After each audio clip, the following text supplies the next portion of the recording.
Leo's. Leo's Casino started there in 1967, and just played with a number of different people, and all the folks that we performed with there, just R&B, the soul performers. They were just down to earth people. One of the questions that I was asked at the music box was, which was the worst group? And there were no worst groups. You did not get into Leo's if you had a worst group. I mean, your game had to be on. And that's what Leo's was about. You know, we did a lot of different shows there. Now I have favorite, I can tell you this, and Ron, this is going to be under 10 minutes, but the group, and we played with them all, from the Four Tops and a little bit of everybody, but the group that captivated the audience was the OJs. Cleveland's OJs, by far. Their music was tight, and we did a lot of shows with them because they were being managed by Jules Berger, who was the club owner. So often if the Temps were in town, the OJs were on the show with, unless they were, out of town somewhere. And then sometimes we would have to go with them out of town. As a matter of fact, we did a show at Central State University back in the 60s. And the opening group for us was Parliament Funkadelic. And the last show, some shows really stand out. Otis Redding, his last gig, his last performance was there. But I didn't get a chance to see him, and we did not have to play with him because he brought a group from Memphis, these kids, the Barcade. We were all kids, but the Barcades was the group that came with him. So the OJs, we would travel with the OJs if we didn't have to play at Leo's. And we were in December of 1967, the OJs were playing at Rhodes Arena, Rhodes Auditorium in Akron. So we had to go to Akron, but it was the same night that Otis Redding played Leo's. So I wasn't even driving yet. I just wanted to get back to the club, whoever I was riding with. And we got back to the club, to Leo's, and I remember seeing Otis walking through the club. The show had ended, but he was walking through. He had his coat like draped over his shoulders. Next morning, I got a call from Jules Berger telling me Otis and the band had been killed. And man, you talking about seeming like a nightmare. But that was a memorable one for me. And one of my other favorite, because I like the songs, Little Anthony and the Imperials. I love that show. Some of the others, they were great. They were all great. Fifth Dimension, that was a great show. Gladys Knight with the Pips, that was great. Stevie Wonder, that was great. Stevie Wonder, I had a fellow playing with me named Boris Majnarek. He was a language instructor. Well, Boris got to the gig late. We were playing with Stevie Wonder. Boris got there late. The house was packed, and I think we were doing a matinee. And Boris came in with he was crying. But what he had done, he gotten out of his car, had a baritone sax. That's the big saxophone.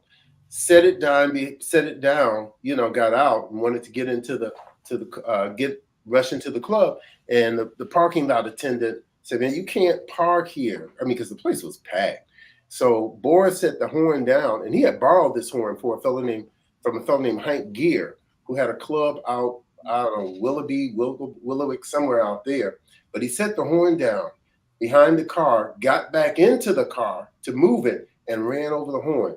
The horn was flat when he came in. Somehow he had that horn repaired, and the fella never knew that it was messed up.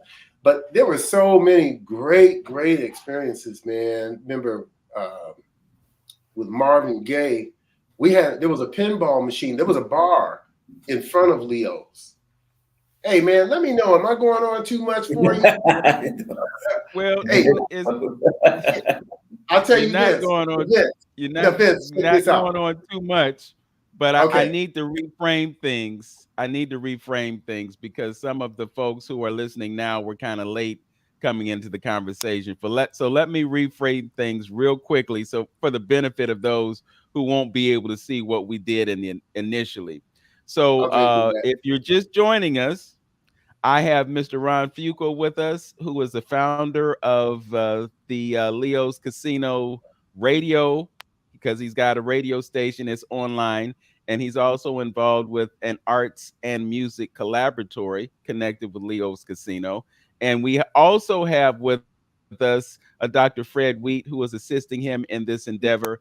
And again, those of you who don't know, he was involved with Leo's Casino a long time ago and was the music director for bands that performed and played with these musicians, Motown artists, and others who came up to Cleveland to perform here in Cleveland. So just wanted to set that record straight really quickly and also let you know that we're going to be talking about music here in Cleveland. We're also going to be talking about urban development. So had to reframe that due to a technical issue. I was so excited about being online with you guys today that I forgot to hit the live button. So that's my Ah, explanation.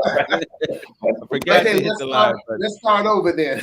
Yeah. Yeah. So, but we were actually being heard on the radio. So those who were listening by radio got the benefit of the introduction. But those who are viewing us online, I just wanted to make sure that we framed it up for them as well. So I wanted to start with you because of the long history that you have had with Leo's Casino, and we can talk about some of the things that happened.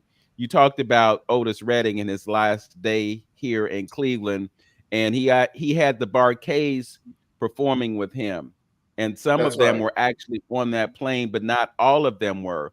That's Last right. year, I connected with Adam Rubenstein, who is a musician who lives in New York, and he's doing a documentary about the white guy that was playing. I think he was playing bass for the Barkays.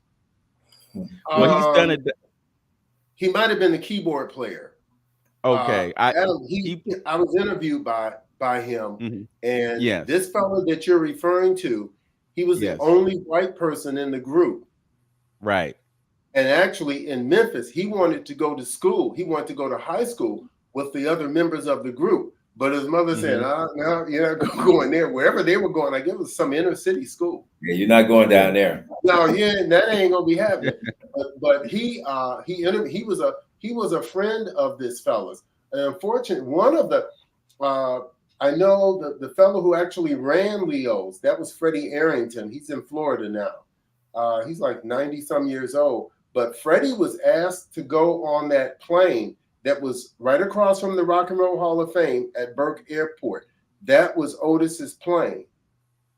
And all these folks got on that plane except for one or two, maybe just one other of the Barkays got on the plane. But I don't know if it was a trumpet player, one of them survived. And there was only one from far as I know. I do remember this. It was a very cold night, man. It was like bitter cold. And this was in December of 1967.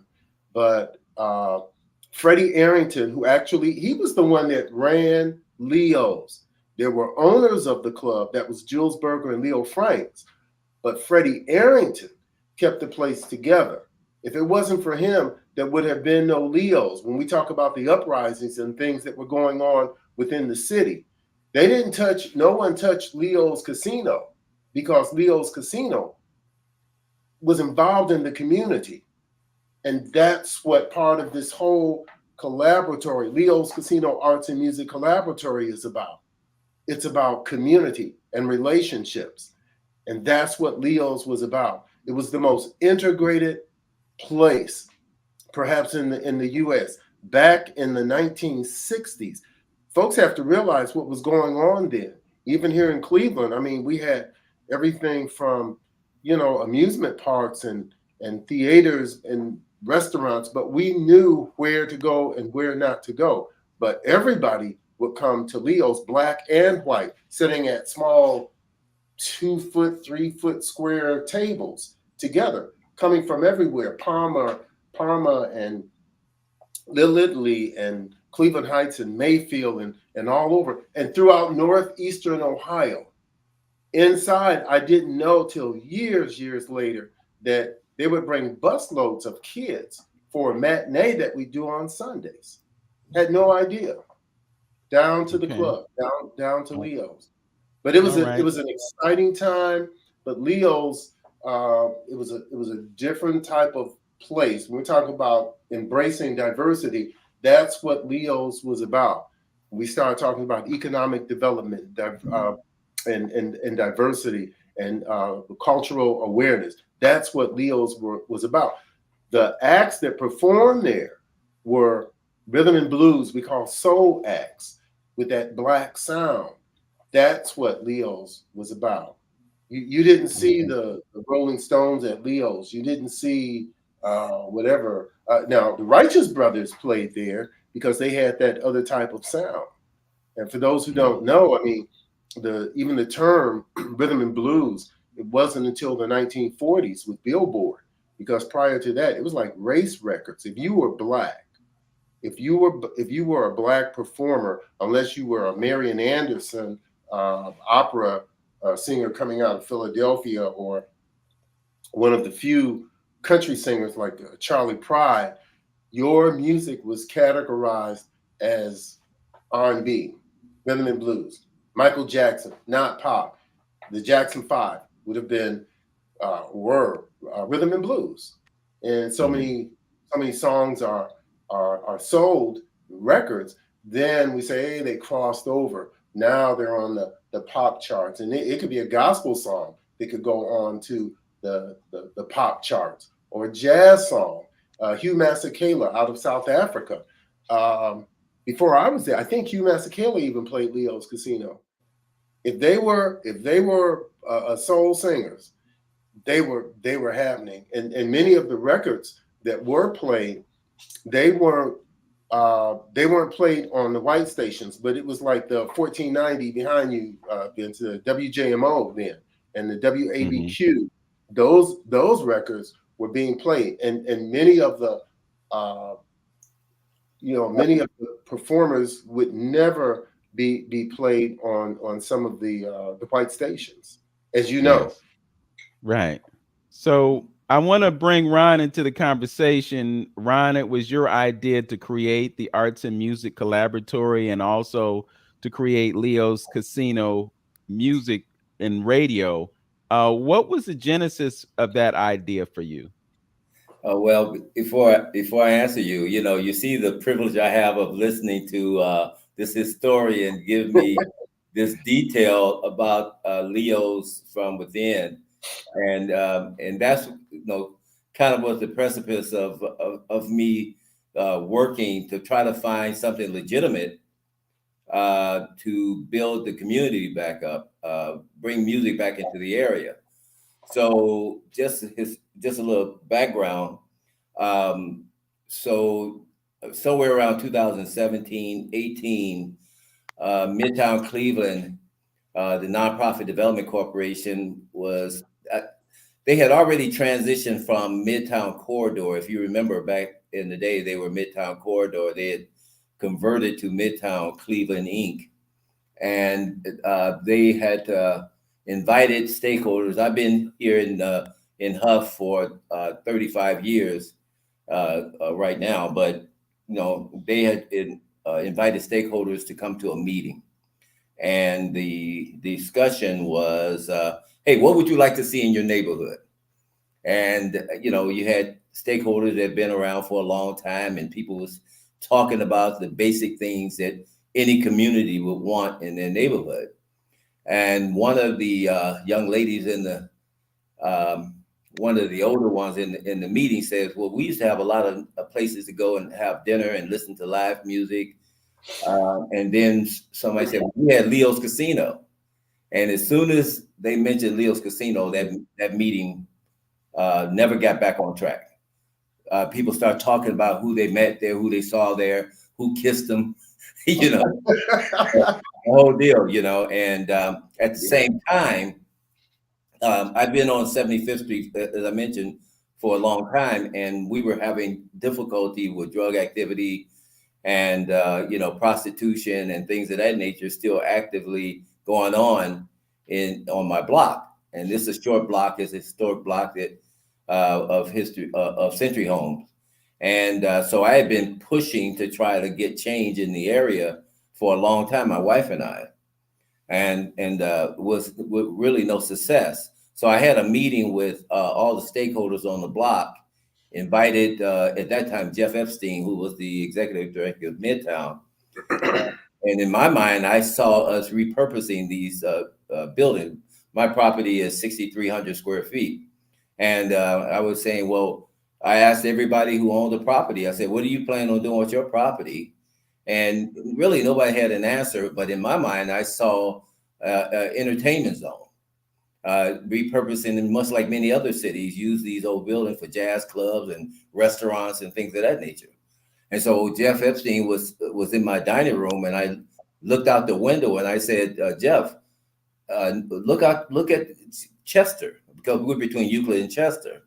And Leo's was right down the street at 7500 Euclid, right down the street and walking distance to my house. And I said, there's money going by, there's money going by, there's money going by, but nobody's stopping because we have nothing to offer them. We need to take these buildings and do something with it. Now, and so, he said, well, be patient, be patient. So I started to kind of promote more and more about repurposing the buildings. Well, in that meeting, so all this is going simultaneously, these meetings and the meeting that I had at my property, where I brought all the stakeholders over to my home. And so they came up with, Midtown came up with the idea of the Leo's listening party. And they tried to put have the first event down on 66 at the Dunham Tavern. At that time, Dunham had a board that had been around for a long time. They were all white men, and they wasn't having it. They didn't want to have the event there. So I get a phone call from Jeff Epstein, and he said, Ron, can we have this event at your home, on your property? Because I have a side yard as well. And of course, that was perfect timing for me, because that's exactly what I wanted in the first place. And so we had matter of fact, Stan Davis and Dave Thomas came and performed on my front porch. And matter of fact, Stan Davis and the Bottom Line Band will be performing for us on June 30th. But anyway, at the Maltz. So, but anyway, we had the event. We had the community come out, and we were all in the front yard. And that was the first indication. I said, people will come out if we provide a place for them to come.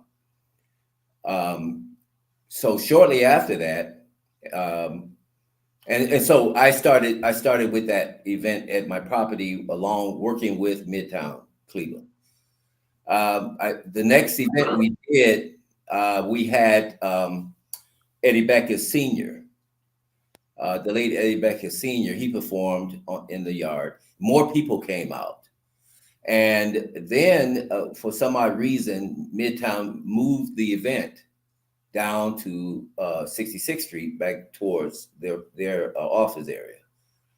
So at the same time, the Western Reserve Historical Society was having a night honoring Leo's Casino. And at this point, I had decided that I was going to start a Leo's Casino radio, because we was only doing these events in the summertime, and come September, I mean, it was like dead. It was dead. So I wasn't getting any progress. But at that Western Reserve Historical Society is when I met Dr. Fred Wheat. And he was there with the Rhythm and Blues Hall of Fame museum folks, who was trying to bring the Rhythm and Blues Hall of Fame here to Cleveland. But they didn't have much success with that. But anyway, during the course of that, we started to communicate. We exchanged numbers. We started to communicate, and ultimately we began working with each other. But that's basically how it all came about. The story between that is, I had some drawings done.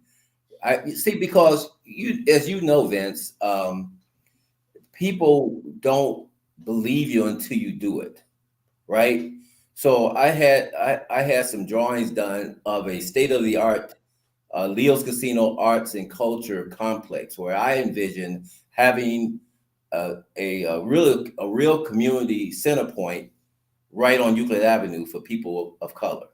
A place where you can have live entertainment, you can have dining, you can have a recording studio for the community, you have meeting places, you had all these things, and a museum, a history museum incorporated into this dynamic building. And again, I presented some of this to the powers that be, and they would, hey, Ron, be patient. And so Fred said to me, and I wasn't getting any traction. Fred said, Ron, your building, you can have a lot of that in your own building. And I kind of sort of blew it off a bit, because I'm saying, yeah, but Euclid. I'm thinking Euclid. And I didn't own the property on Euclid. I just was talking about Euclid. This property I own. And at 3 o'clock in the morning, I had an epiphany. It had nothing to do with Fred Wheat. He's not that smart. But, I said, I could do it in my own building. No, it was actually Fred's idea. And it actually made sense. Now, simultaneously,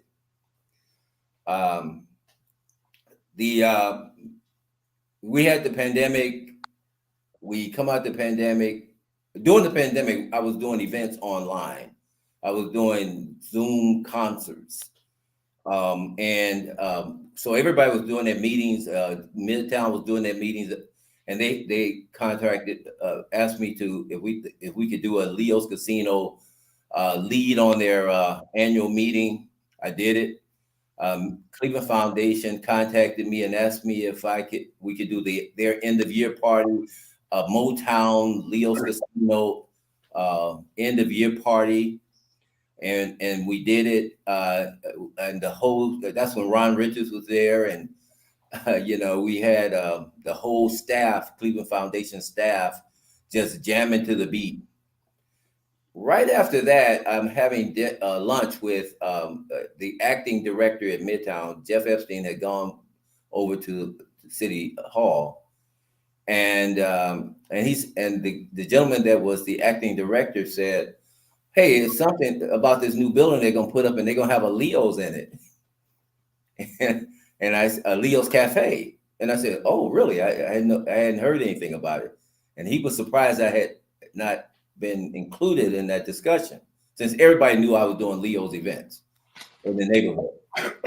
And so he set up a meeting that went with Cleveland Foundation, Midtown. It was about 5 of us on a Zoom call. And that's when I met Lillian Curry, who is now the CEO of the Cleveland Foundation. She wasn't that then, but and they kind of pushed back on this idea of naming their cafe Leo's. And so she says, "Hey, well, we're having an entourage going to Memphis to check out their arts district. We'd like for you to come and join." Now, they were going to go anyway, but I said, "No, you guys are okay. I focus on 75th Street and 73rd." And they were really talking about 66th Street. That's really because the new headquarters is built there.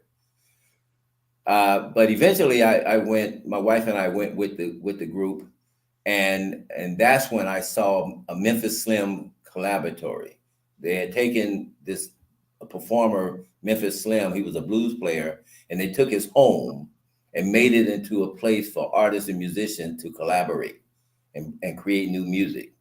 And I said, that's my building right there. So when I came back, it was more focused on a collaboratory, a place where artists and musicians can come and create new music and collaborate, both locally, statewide, and across the country and across the world. That was my thinking. So I shared it with Fred. I wrote up in a business plan, and here we are right now. Okay, so can you talk about what you're currently doing with respect to the Collaboratory? Yeah, so well, we brought in, needless to say, we applied for the Transformative Arts Grant, but we brought in about 11 artists, different forms of art, dancers, spoken word artists, musicians. Of course, the Fulla Love Orchestra is also involved. But we've been also doing events all over the city, live events. I've done quite a few of them in nursing homes and over at the Tech Hive at 6815 Euclid Avenue. We bring the neighborhood together. The whole idea was to bring people together.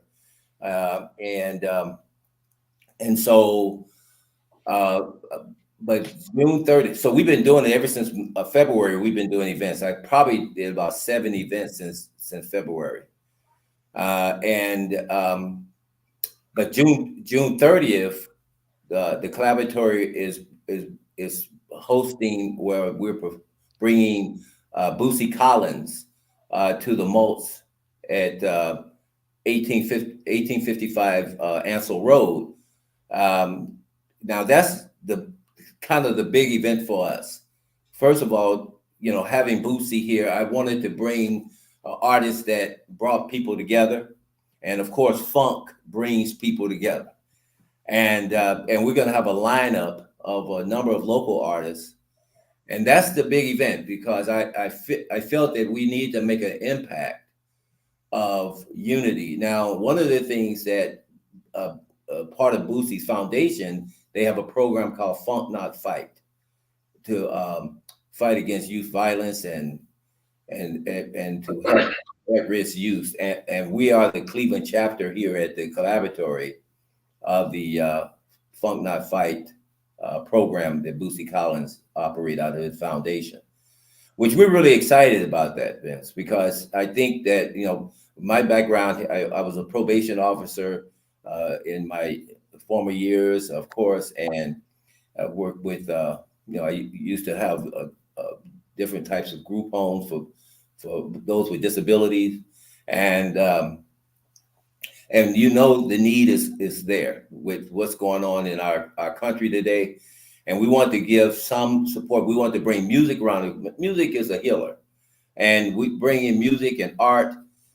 We want to bring supportive services like mental health services. We have a program called Better Together Healthcare Services here, as well as bringing other kind of programs such as the Youth Build program and things of that nature around these young people. So there's so many exciting things going on that we're really energized about. And of course, having Fred Wheatt here, it's kind of like we're like Batman and Robin. He's Batman, I'm Robin. No, but also Vince, within the Collaboratory, we have a number of key people within certain departments. For instance, you mentioned spoken word, and then there's music, there's vocal music, there's instrumental music. There are people who are into video and film making. There are people who are into dance, and I'm not talking about just hip hop dance. I'm talking about the classic everything from ballet. So we're bringing all of any and all performing artists and visual artists together. For so long, man, folks have just gone their own separate ways, but we're trying to have them to work together. There are organizations and institutions, and the people that we have, I mean, they carry their own weight. We've got the cream of the crop, the top, and who just happen to be here in Cleveland, but some of these folks are nationally and internationally known. But we have them within the Collaboratory, and we welcome any and all performing and visual artists to join us, work with us so that we can work together. That's what it's about. That's what the whole Collaboratory is about. It's working together. And so many folks, they don't, man. And frankly, I mean, even as far as we talk about economic development, that's what all these institutions are talking about. Well, what's the economic impact? Well, if they work together, we can show that, we can do that. It's just one of the things that we're about. But we know for sure there's a huge mental health issue and issues here in Greater Cleveland. It's one of the things that we'll be attacking. And I mean, it's perfect because Ron has that background. I mean, that's what he's been trained in this stuff. He's worked in it for years. And it's just a perfect fit. It's not just about the arts is the medium to which we can hopefully deter a lot of the crime and issues that are taking place. But we have to get to the root. Music, I mean, heals, as Ron mentioned. We know that music and the arts can heal, and it's bringing people together, as Leo's Casino did. It was because of that music that everyone loved. People came together that ordinarily would not come together. And we know there are places here, even from the early 1900s, we didn't go on Euclid Beach. Years later, we did. So Leo's Casino it's like the example from what was going on there that we want to kind of follow up on and use that. And again, that's why the name reaches so many people. Leo's Casino, people knew about Leo's, even if they never attended. Yeah, and in addition to that, so I want just to be clear, the Collaboratory is open to all cultures. We want to emphasize that this is a Black-owned and operated operation because of the neighborhood that we're in. I mean, gentrification is an issue, and I think, Vince, you and I may have had a previous conversation about that. I mean, but we have to claim a somewhat of a territory. It's almost like a demarcation line to say this has to be owned and operated, functioned, performed, and delivered by people that of color, because gentrification is here, quote unquote, from Boris Ackerman. But it is open to all. It's not just for Black music, and we want to collaborate with everybody. That's right. Also, yeah. Also, so Ron, you said, I think I heard you say that you have been in that space for 30 years. Yeah, 35 years. Yeah, 35 years. So I want to ask you how things have changed in those 35 years since you've been there. That's a great question. So when my wife and I bought this building here, I mean, we knew everybody. I mean, Miss Jones on one side is, Miss McQueen on the other side. I mean, we all shared meals together in a way. It was a neighborhood. I mean, even we have the Swinefirst Castle across the street, and Richard Van Patten is a white guy who's been here since he was there from the 60s, right? He was an architect who lived across the street. Well, he's now deceased, and the current person across the street is the first flute of the Cleveland Orchestra. But they were the white people in the neighborhood, right? But everybody cared for their property. Then you saw this change where there was no investment. The houses became empty. Now, keep in mind, this is an unusual circumstance because the houses are significantly large. We're talking about 6,000, almost 7,000 square feet, and so you have to repurpose it. But I remember sending a email to the community development in the city of Cleveland. This is in the 90s. This is before 2000. And I was saying, we need to think about how we repurpose these buildings. And I literally got an email back. I may still have it saying, that's not what we do. It wasn't an email, it was actually a mail. And that's not what we do. We don't focus on that. We have other priorities. And so you saw deterioration. You saw deterioration. And even now, I have vacant buildings on my block, which we're pushing to make as part of the campus for the Collaboratory, because we have to fight for it. So over those years, to your point, is that we saw the decline of the population. We saw the decay of the buildings. And you wonder why kids are upset and angry. They're walking through streets with abandoned houses, high grass, where you have absentee landlords or owners.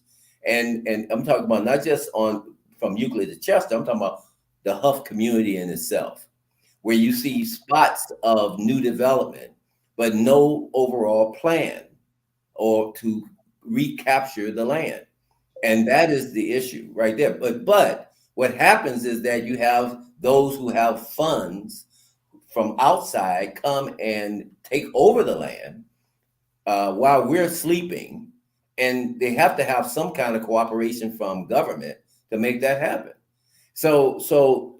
But yeah, they still don't cut the grass though. That's the thing about it. It's not like they come in and improve anything. They're sitting on land. The land, just case in point, the property to my south is owned by somebody from Gates Mill. The property on that property is owned by somebody from Solon.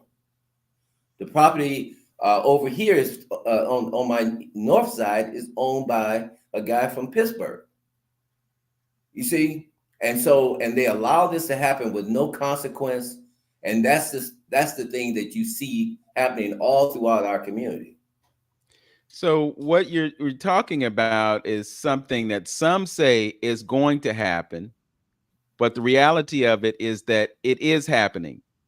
And that speaks to the vital role that you're playing in terms of what we might call placekeeping. Because when you have people who are from other areas and they own those properties, it's like from their perspective, they're sitting on a gold mine. And what you're sitting in right now is something that is in the midst of being developed. That's why the Cleveland Foundation headquarters are right down there at 66th and Euclid. Now, I want to bring this home because at the top of the show, I mentioned Winston Willis. And this is why this is so critical. The Winston Willis story is something that has really been kept under wraps. There are forces at play that don't want this story to be told, but you and I have had conversations about how meaningful that was to the Black community, because you had somebody who created 28 different businesses, who put people to work, who contributed to the economy of the city in a very meaningful way. And now everything that he built basically is gone. If you don't know the story, Winston Willis created all of these businesses, and at some point someone decided that this is not our vision for the future of this property. So what they did was they kidnapped him. They took him down to Chillicothe. They held him in a jail on some frivolous charges that were baseless. And while they kept him in Chillicothe for 2 weeks, they tore everything that he owned. They tore it down. What you see there now is several Cleveland Clinic properties. You see the imprint of University Circle in that area. And you see this area that is just laying there waiting for stuff to be built and redefined. That's why we call it Midtown instead of Hough. That's why I asked you the question, Brother Fred, because I just wanted to make it known that this is not something that is going to happen. It is something that is happening. And it also speaks to the importance of us raising our voices to say, hey, we're here. We don't want our history to be erased. We want to preserve the history, the rich cultural history that is a part of that area. I think, and I could be wrong about this, but I go to an Aldi that's somewhere around 75th and Euclid. That's the exact spot where Leo's Casino was. That was the 7500 right there. That was it. If you walk out of the Collaboratory, 1956, it's right. Just picture right where 75th intersects with Euclid. That's where Leo's was. There was an Aldi's store. There is an Aldi's store there now. That was before that. It was Leo's Casino, which was part of the Quad Hall Hotel. I'm a half a block from that location. Right. And half a block. I mean, put it like this: is it Ron? It's like, so people can have it in perspective, because there are some long blocks. Euclid to Chester on 75th is a short block. The Collaboratory, Ron's property is like three houses from the corner of Euclid. Right. So if if a person said, whoa, the block is long, I don't know what a half block is. Just picture 3 houses and the third house on the west side of the street. That's it. Today, Ron mentioned the stuff that's going on now. I mean, the house next to him, it should be raised immediately. It should be raised or restored, because the people are not taking care of it. They're the slum lords. The slum lords. There's only 3 resident buildings in that block. It's the Collaboratory, Ron's property, an apartment building, and what we call the castle, where Josh, the flute player, the flautist with the Cleveland Orchestra. That's it. Nobody else lives on that street. Right. Yeah. Except in the apartment. I don't know how many people actually live there. Even the apartment is, I think it's like 22 units. In the last 7-8 years, it's never been more than 6-7 people in that apartment building. I don't know, sir. I don't know how they can keep the lights on, bro. I mean, it's just that weird, you know. Vince, let me say this. Clearly, I just want to mention clearly with that specific property, Ron, it's not about profit, because you can't be profitable if you don't. Well, if you have maximum capacity, then you're gonna be making some money. If you got just a few tenants in there, you might be paying the mortgage, but it's not like, just look at a business plan. The business plan calls for full occupancy. We'll put it like this: the most people that have been on that street, 75th, have been those who are attending the events that Ron has been giving. Yeah. So people come to the events that maybe even live in the Hough area. We make it uncomfortable. There are more people at the events than actually live in the Hough area. Yeah. We make it uncomfortable for them. So you were talking about Mr. Willis, and in a very, very, very small way, I understand what he went through when you try to get strong-armed. So we know that it's a subplot that's going on behind us. We know that there's land being grabbed. I was called to a meeting down at the Dunham Tavern. They said, you need to come down here right now. And everybody in that meeting, is because the Dunham Tavern has the barn in the back. And in the barn, they have these meetings. I do events there from time to time. Everybody in that barn was white, except for maybe 1 or 2 people, and they were talking about land. They were talking about Hough land, and I said, "What's going on here?" I wasn't invited to the meeting.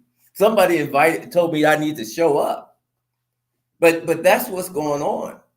It's happening while we're sleeping, and so when Cleveland Foundation made the announcement that they were going to build their headquarters on 66 in Euclid, I started calling people, say, you guys need to come down here and get this land. I'm telling you, there's a game changer about to take place. The property on 73rd, I mean, there's some condos on the corner of 73rd and Euclid.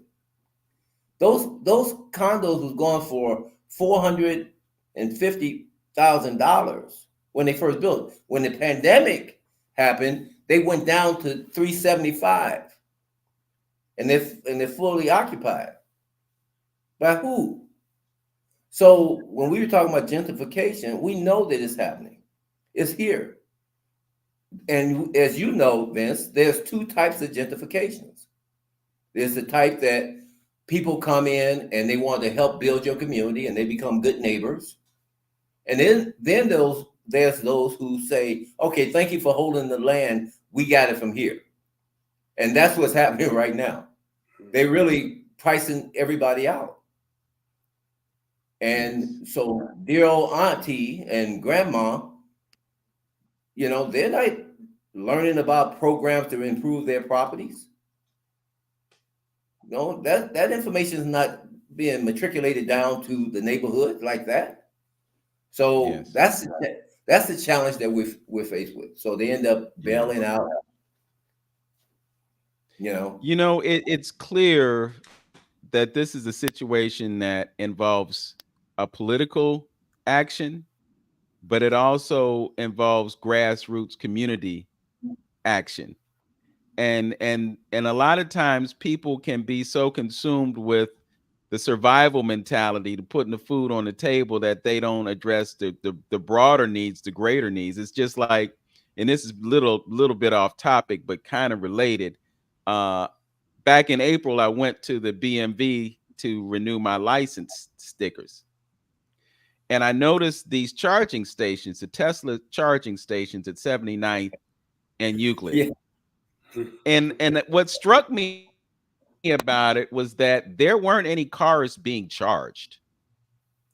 But these charging stations have been placed there because they're anticipating at some point in the future there will be a demand for charging stations for Teslas. But what they don't understand is where they're at. And what's happening with charging right now, those very same Tesla charging stations, and I hope I'm not giving anybody ideas, but they have copper in them. And some of those things are being tampered with. So, you know, you can, the best laid plans, if you understand what I'm saying. Yeah, brother.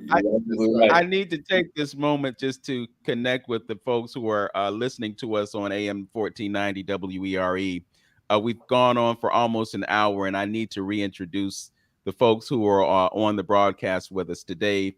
We have Mr. and Dr. Fred Wheatt.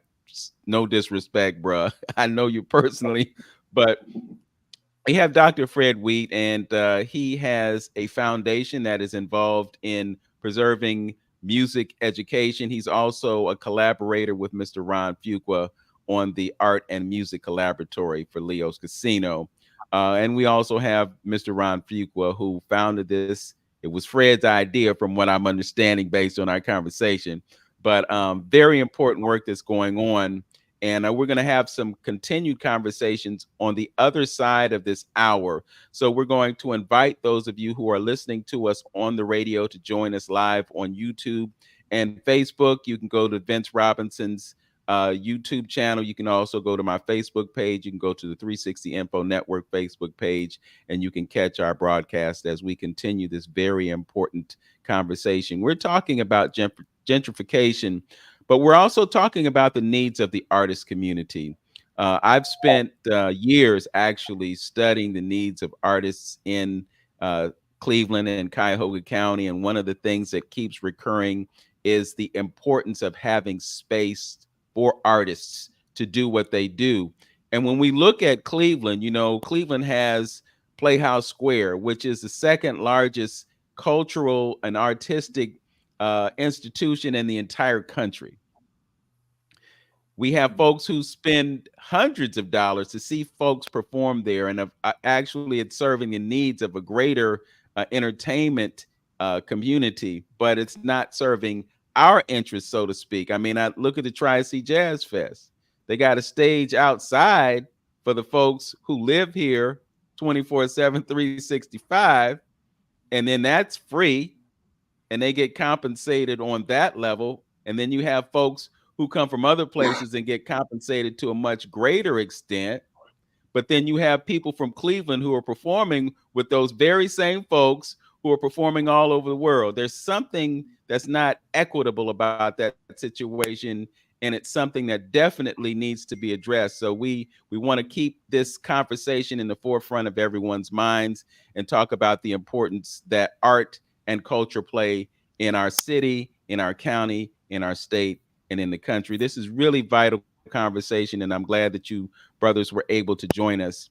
Before we make that merge over to YouTube and Facebook, I just want to encourage those of you who are watching us online, please like and subscribe to the various channels. You can see this broadcast on my YouTube channel. You can also check it out on The Journey with Hamtonio. And I'm going to give you some information about his festival that will be coming up later in the month. Want to take this opportunity also to thank our engineer, Tone Harley, for doing the job that he does and bringing all of this together and making the broadcast possible. We're doing something that is revolutionary from my perspective, and that is to be able to do the radio broadcast and the live stream at the same time. And he is the person who makes that happen for us, and we are definitely grateful to him for that. Again, I will give you details about the Emoji Festival and the ball that will happen on the other side of this hour. But as always, I would like to encourage you to know yourself, love yourself, be yourself, make today your absolute best day. Peace, and we'll see you next time. All right, it's 12 o'clock noon, and we are on YouTube and Facebook with Dr. Fred Wheatt. He is with the Leo's Casino Art and Music Collaboratory, and we also have Brother Ron Fuqua, whose great vision, along with Dr. Wheatt, created this institution that is in the process of being developed. And I got to tell you, Brother Ron, I am very hopeful that what you are looking to do there can gain some traction and can get some support. I think the most important support that you can get should come from the community. This is one of the things that I don't think we get as a community, because we're always looking for folks to come to our rescue. And we need to be able to look at us coming to our own rescue. I think about, and this is a tangent, but we can stretch out a little bit right now. So permit me, if you will. We have an African-American museum in Cleveland, and Ichabod Flewellen went through hell and high water to get that building. And he collected all these artifacts over a long period of time. And that building is where those things should be housed. But right now, that museum is not the museum that it should be for all of his hard work. We got the Cleveland Foundation, the Gun Foundation, and some other foundations in the city. And it just was revealed to me within the past week that the second greatest amount of giving in the entire country comes out of Cleveland. Wow. So it's not a case where there's not money here. It's just a matter of where the money is going. And within that paradigm, we have a certain level of gatekeeping that is going on. There's no question about that. So you got all these entities who have all that access to money. And I know this is probably a bit of a stretch, because the whole argument about the spending power of Black people in America always comes into play. And it's not entirely accurate, but it's like they state that $2 trillion is our economy. But the issue with that is a lot of that money does not stay within our community. So what we have to do as a people is we have to start being intentional about where our dollars go. So to use the museum, for example, there are 500,000 or so folk living in our community, and many of them are us.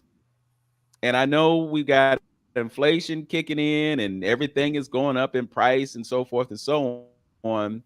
But, everybody may have $1 or $2 that they can put in a pot of money to address certain things that need to be done. We can't always depend on others to do what we should be doing for ourselves. And that's why I'm just advocating this idea. We talk about Kwanzaa on the show, every year, December or so, maybe into January, we talk about Kwanzaa. There are things called collective work and responsibility and cooperative economics. And these two ideas are pillars in our ancestry, in our history, our heritage. And these are things that we should be involved in. But when we get our money and we spend our money and we don't circulate it in our own community, we leave our communities open for others to come in and develop. We witnessed that in the aftermath of the uprisings in Hough and Glenville.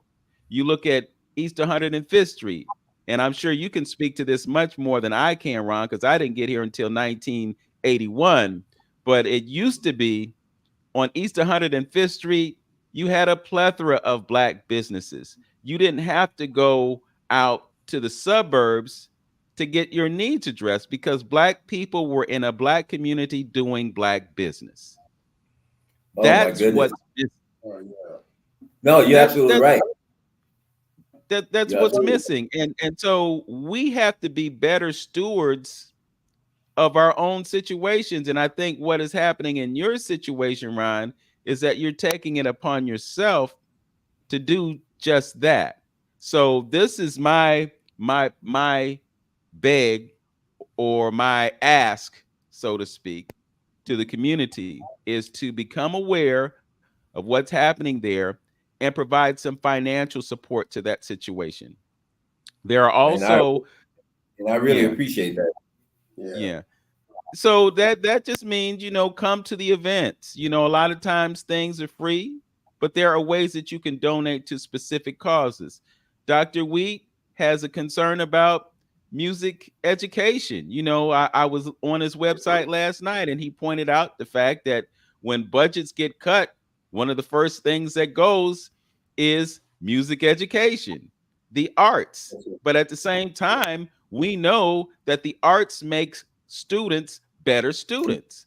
So if the goal is to graduate quality students, then why are you not addressing the things that will make them quality graduates? So these are things that we have to advocate for these things. I got to say this, not just better students, better citizens, better educated voters, just their entire lives, just an appreciation for other cultures.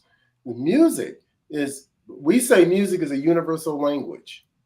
It is.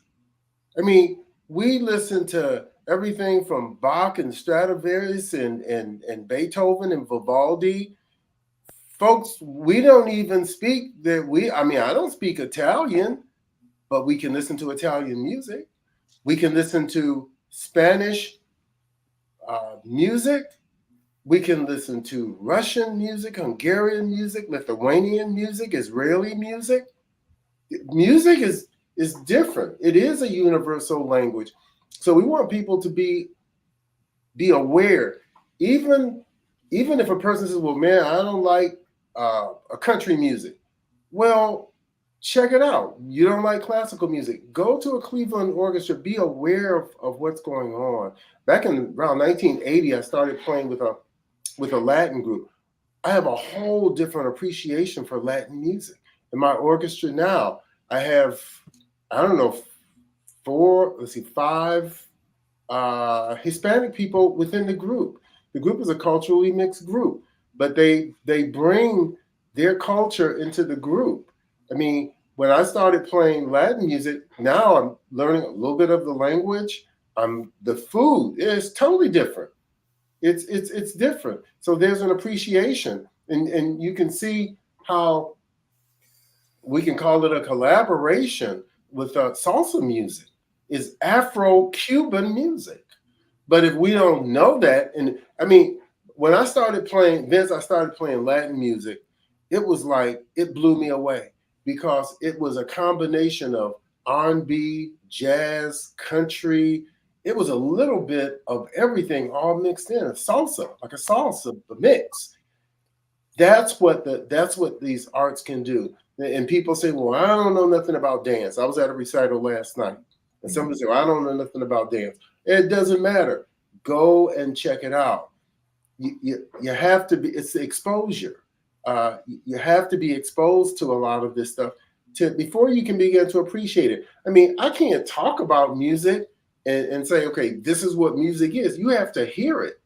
And you hear it live. Because if you don't know what a piano looks like or sounds like, or a French horn or a drum, you won't know. A friend of mine told me, he said, man, what instrument is this? I said, he heard what we call a hi-hat or a sock, two cymbals of the trap, the big drum set that people play. Two cymbals together and hit it with a drumstick and you get a tick tick sound. He heard another song that was it was an Earth, Wind and Fire song, and it was a soprano sax. And he said, well, is that a French horn? And I said, wow. He has no clue. Another girl I was playing in a group with, she heard what she thought were horns, and I'm a horn player. She heard this sound, and she's saying, y'all should be playing. The horns are playing. So something told me, go back and listen to the song that she's talking about. It was a piano, but she didn't know. So, you know, live music, we're really proponents of live music. As a matter of fact, one of the main folks who is involved with the Collaboratory is the Musicians Union, Local 4 here. They're involved with Lenny DeCosmo. That organization is involved with us with the Leo's Casino Arts and Music Collaboratory. So we're pulling in people with this collaboratory who have some weight, but who have the vision. It's not about money. It's about changing some things. And Vince, I want to make it clear about the differentiation about the music, the arts, and ownership. See, so my focus has always been about land ownership, controlling the space that you're in instead of being renters or someone who's just a temporary stay person or organization. We have to get in the habit of owning where we stand and where we are so that we can have some kind of empowerment. You know, one thing I really appreciate about these young people, these spoken word artists, they are very interested in knowing more about property ownership. They just don't want to be artists. They want to say, I want to own the space that I'm in. Mm-hmm.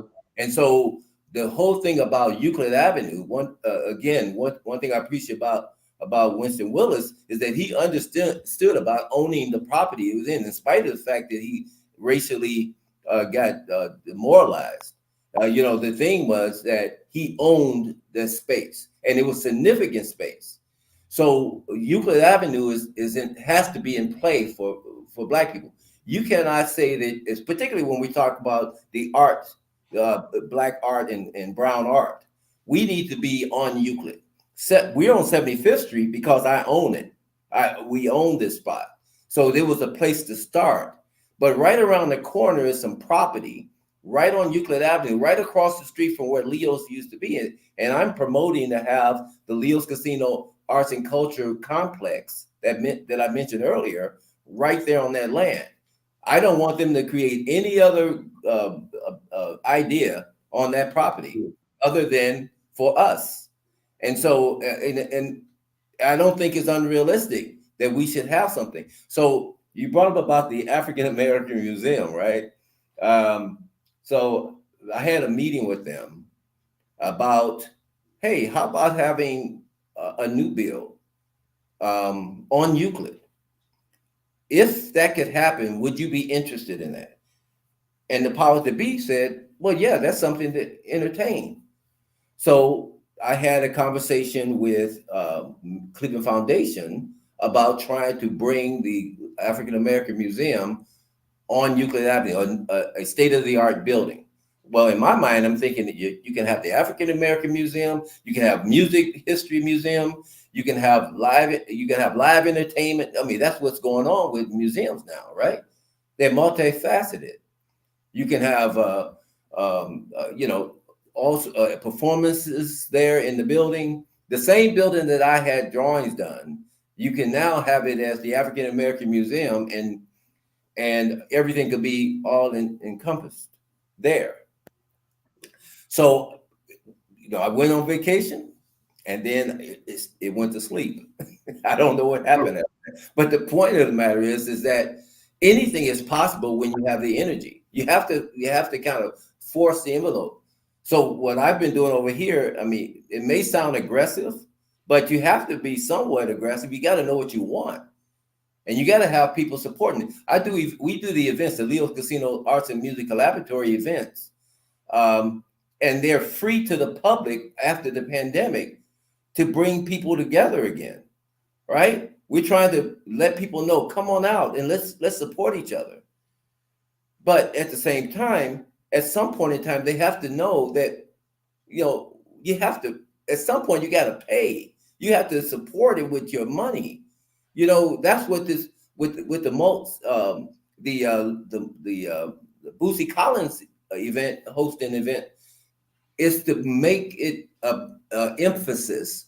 I think it's 1,000 or 1,100 seats in there. I want to fill up every seat. They have to know that we mean business about our own art. That we mean business about it. And we need the community to come out. We need them to fill those seats. We need to push the walls out. Yeah, all the events, we are part of what's called, let's talk about this for a minute, Vince, if we can, but we have been invited to be a part of what's called Canalways. Mm-hmm. It's an organization, it's a consortium of the Rock and Roll Hall of Fame, Cleveland Film Festival, the Lakeview Cemetery, just a number of people. The Leo's Casino Arts and Music Collaboratory is a member of that. Starting on June 20th, we go into what's called History Days. And you'll be seeing all types of signs around Cleveland. You'll be seeing brochures, all these different, the national parks and all of them, they're contributing. They're having events that are open to the public. Some of them are free. We are part of that, and we're the culmination of that Cleveland History Days by having Funk Not Fight Cleveland Love Fest on June 30th. This is a big thing, but we are part of this Canalways organization that sponsors these Cleveland History Days. So, the events that have been taking place with the Collaboratory, they've been free, and they're still free. Part of what we do, I have with my orchestra, we do a free concert at B&M Barbecue on Richmond and Mayfield in Lyndhurst, the second Sunday of each month, except for July. We won't be in July, but next week we'll be there. June the, whatever it is, 12th, it's free. Other events that Ron has spoken about in all types of institutions where we've had performers to perform, they've been free. Every month I do this thing with the B&M Barbecue. It's free. They can come out and buy food or whatever at Terry and Sharon Macklin's place in Lyndhurst. But this one event, this is the one event where we're asking people for a small amount of money to catch all these live entertainments and see Bootsy and his wife, Patty, June the 30th at the Maltz, the Performing Arts Theater. Tickets are only $32. They'll spend more than that buying cigarettes and McDonald's. $32. Yeah. We're not asking for a lot. I got to jump in, Fred, because, I have a venue as well. So I'm quite familiar with that whole dynamic. And I think there needs to be an education process on the part of patrons. I think in many ways, folks that live in Cleveland are spoiled because they get so much for free. But musicians cannot eat with applause. Right. You see what I'm saying? Right. I mean, you have to be willing to support those who are providing the service for you. You don't walk into an attorney's office and get free legal advice. They're gonna charge you $200 an hour for that's right. And even if you get pro bono work, I mean, there's only going to be so much that's going to be done, and then you have to qualify for that. But what we're doing, we're not asking. We're not asking for handouts.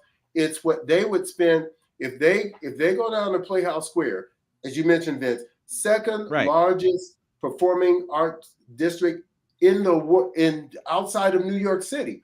We have it right here, and that's great. But also look at what's going on. I mean, some of for instance, the folks from my group, they play many of those shows down there. I'm saying, wow, come out and support what's really going on. Yeah. But we so need, again, I just want to reinforce the point that people need to be willing to contribute to the success of the artist. They can't do what they do without your support. If you're talking about recording something and putting it out there on a large scale, you can't do it for free. And in so many ways, we're being exploited as musicians. You have platforms like Apple Music, Spotify, all those other platforms. You know, you could have your record or your recording played 10 million times and make a few $100s.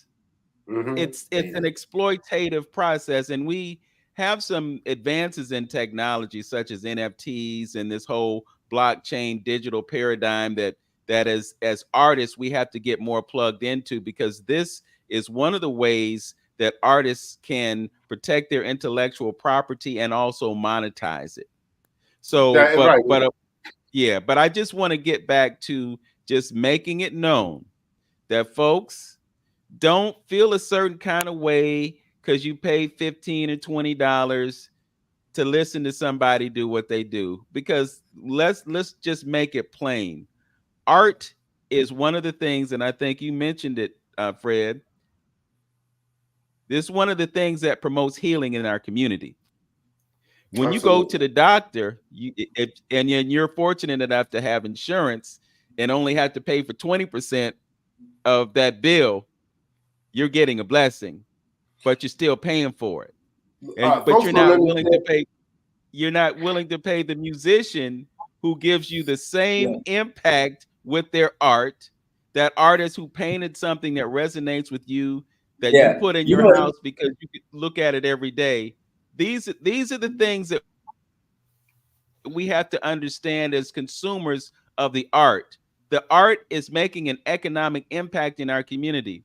In 2022, $500 million in this economy as a result of art in this area. So again, we have to be willing to give back to those who give to us. I'm sorry. Well, I found out during the course of what I was doing that when white performers perform, they get like double the amount that black artists perform. So I was trying to give some form of prevailing wage or fee to the black artists that we hire. But I'm finding out, and some of these guys are horrible. I mean, with all due respect, everybody have a level of quality that they like. I don't know. But when you talk about, we have so many talented artists in this town. It's so many talented artists. You can choose it, from musicians to vocalists, all these different dynamics that they're sitting there in their basement or wherever they're performing, and they're not getting the fees that others are getting. That's right. And that's a travesty. I tell Ron, you got to do this. Fred, I just want to emphasize this point because I realized I didn't know this. See, you guys knew this because both of you guys are artists. But when I got involved in this endeavor, I'm thinking you guys are getting paid like great. I mean, I'm thinking you guys are performing, you guys are living. And then as I start speaking to more and more artists, I'm saying, you got to be kidding me. This is ridiculous. This is an insult. And that's know something else that happens, Ron? Mm-hmm. We work against each other because it's like venue owners, they'll take whoever is charging less. So some musicians will undercut other musicians by being willing to perform for less. That hurts everybody, you know? So we're part of the problem, but the venue owners are part of the problem too, because they're willing to exploit artists and they have no conscience about it. You're telling somebody, oh yeah, come into the venue, you can play for exposure. Well, exposure is not going to put food on the table. Right. That's right. You know, so yeah, it's really about equity. You know, we have these conversations about diversity and inclusion and equity, but there's very little equity in that DEI equation, because a lot of times the folks that are making those decisions, They're the very same folks who are acting as the gatekeepers. Yeah, right. There you Yeah. go. Music, I just want to mention, man, try watching a movie, turn down the volume, except if you can read the captions or hear the narration, but turn down the music. Music is used for everything, man, from everything from weddings and funerals and commercials. As a matter of fact, there certain types of music are used to make you buy stuff and you don't even know it. So watch a commercial. See, when they advertise a car, what do they put on? When they're advertising whatever it is, music fits that. Same thing with colors. You know, it's where the McDonald's. I mentioned McDonald's for something else, but the yellow and red, it generates a thing within your body to make you hungry. The color, even the colors that are used. So I mean, once people understand that, and what we want to do within the collaboratory is working with artists so that they can, what is it? How do you copyright a song? How do you publish stuff? So how do you retain the ownership of your intellectual property? How do you do that? It's but those are the types of things, and getting people to work together. There was a remember back in the day. I'm going to take y'all back a little ways and bring you up to date. Back in the 1950s or early 60s, there was a song called On Broadway. The Drifters recorded it, and everybody knows that. They say the neon lights are bright. Then George Benson, the guitar player from Pittsburgh, he was performing here. It used to be one of the venues in East Cleveland, was called the East Town Motel. A lot of live jazz was there. And then on Lee Road in Cleveland, there was Sarah House. That was Harris spelled backwards. And then another fellow over on Miles, he decided it was going to be Neural. That was Warren spelled backwards. And with the group we had called Bell Telefunk, and then became Kinsman Daz and the Daz Band, we would rehearse there.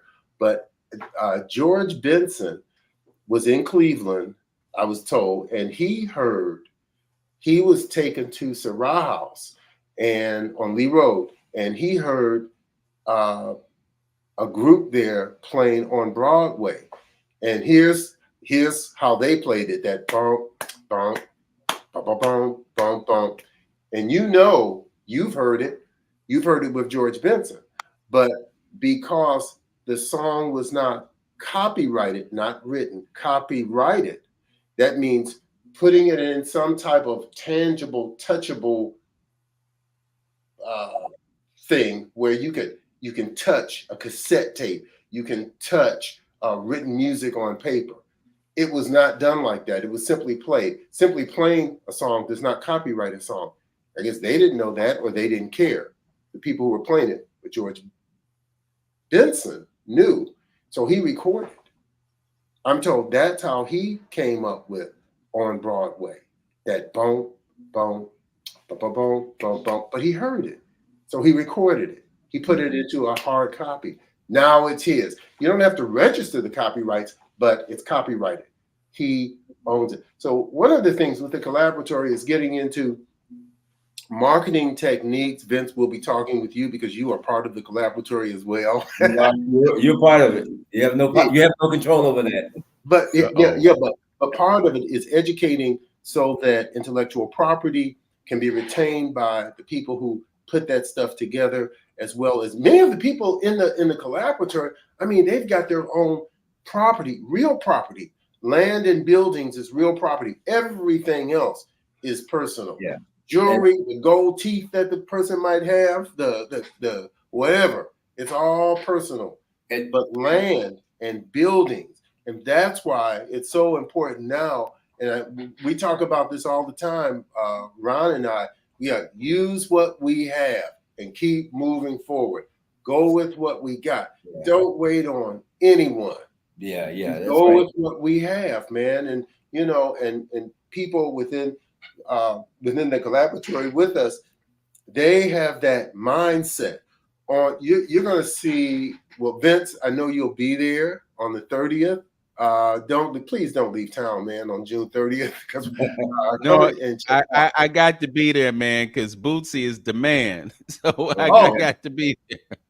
well, you know, I didn't realize. I think Bootsy is classified as the number one. It's either somewhere number one or the fourth bass player in the world. Yeah, in the world. But I had no. Well, think about it. Think about it. I mean, he's created words. I mean, you know what I mean? I mean, you know, I mean, Funketeer, you know, you know what I mean? You know, ever funkin' on. What is that? You know what I mean? Every morning, Bootsy puts out something on Instagram. I'm reading where he's got some video or something. He and his wife, and they're you know, they're giving inspirational stuff. I don't even know if folks don't know how. I mean, we were not planning. The reason Bootsy, we're involved with Funk Not Fight, we didn't even know about Funk Not Fight. We were going to see about having Bootsy to perform. Yeah. When his folks found out what we're doing with the Collaboratory, it wasn't about the performance then. It was about, hey, this Funk Not Fight and this Collaboratory goes hand in hand. We need to have y'all involved with Funk Not Fight. Yeah. That's how this thing came about. We were looking at, hey, let's get Bootsy to perform. It's not about that. Yeah, it's about what he stands for. Yeah. They are, I mean, he tells a story about his drug abuse. He tells a story about all these things. This is part of who he is now. So the whole thing is sharing his mistakes and how he recovered and how he and his wife stayed together to try to come out of a dark place. And so this whole thing of Funk Not Fight, when he saw young kids, more you know, gangbangers and kids who had risk for whatever reason, bullying, things like that, he said, "This is my way of kind of creating a solution.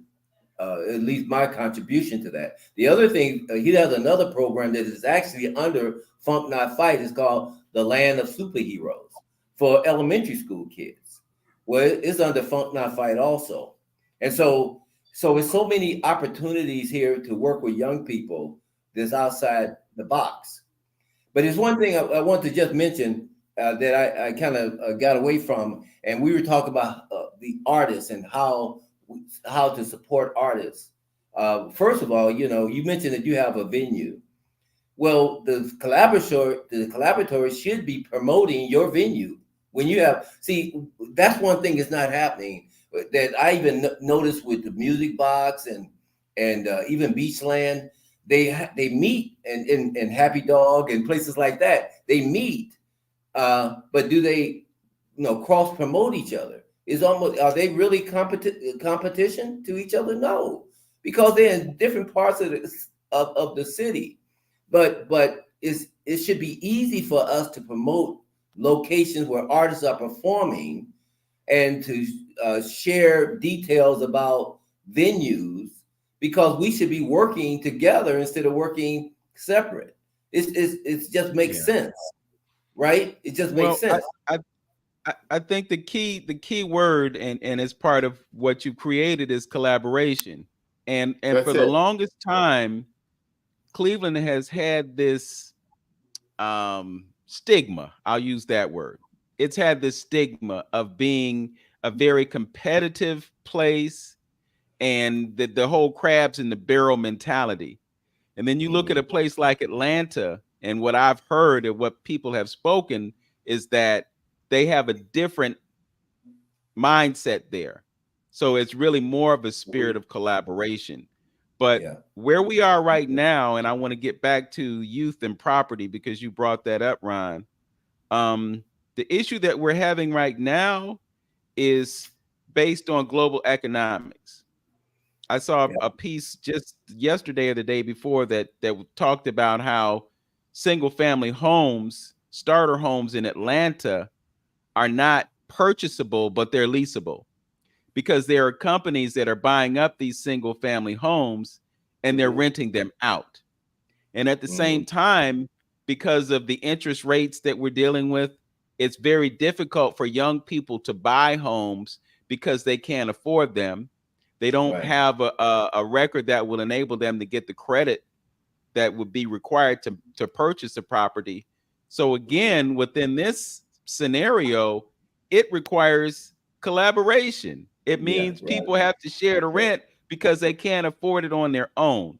And again, this comes back to this idea that we keep talking about, and that is people working together to create what is going to work for them.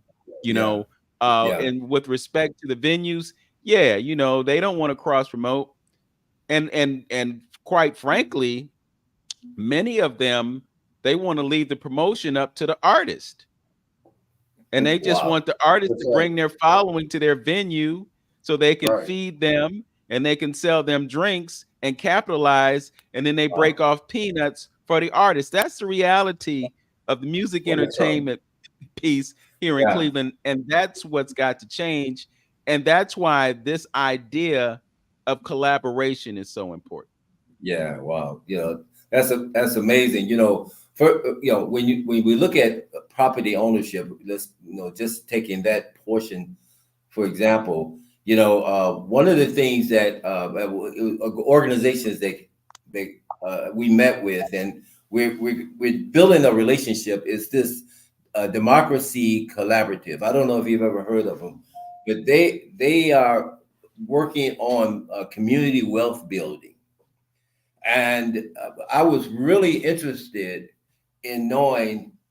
I know they're doing them doing that type of activity and work all over the country and in other parts of the world, but I had never heard of anyone doing it in the arts and music scene.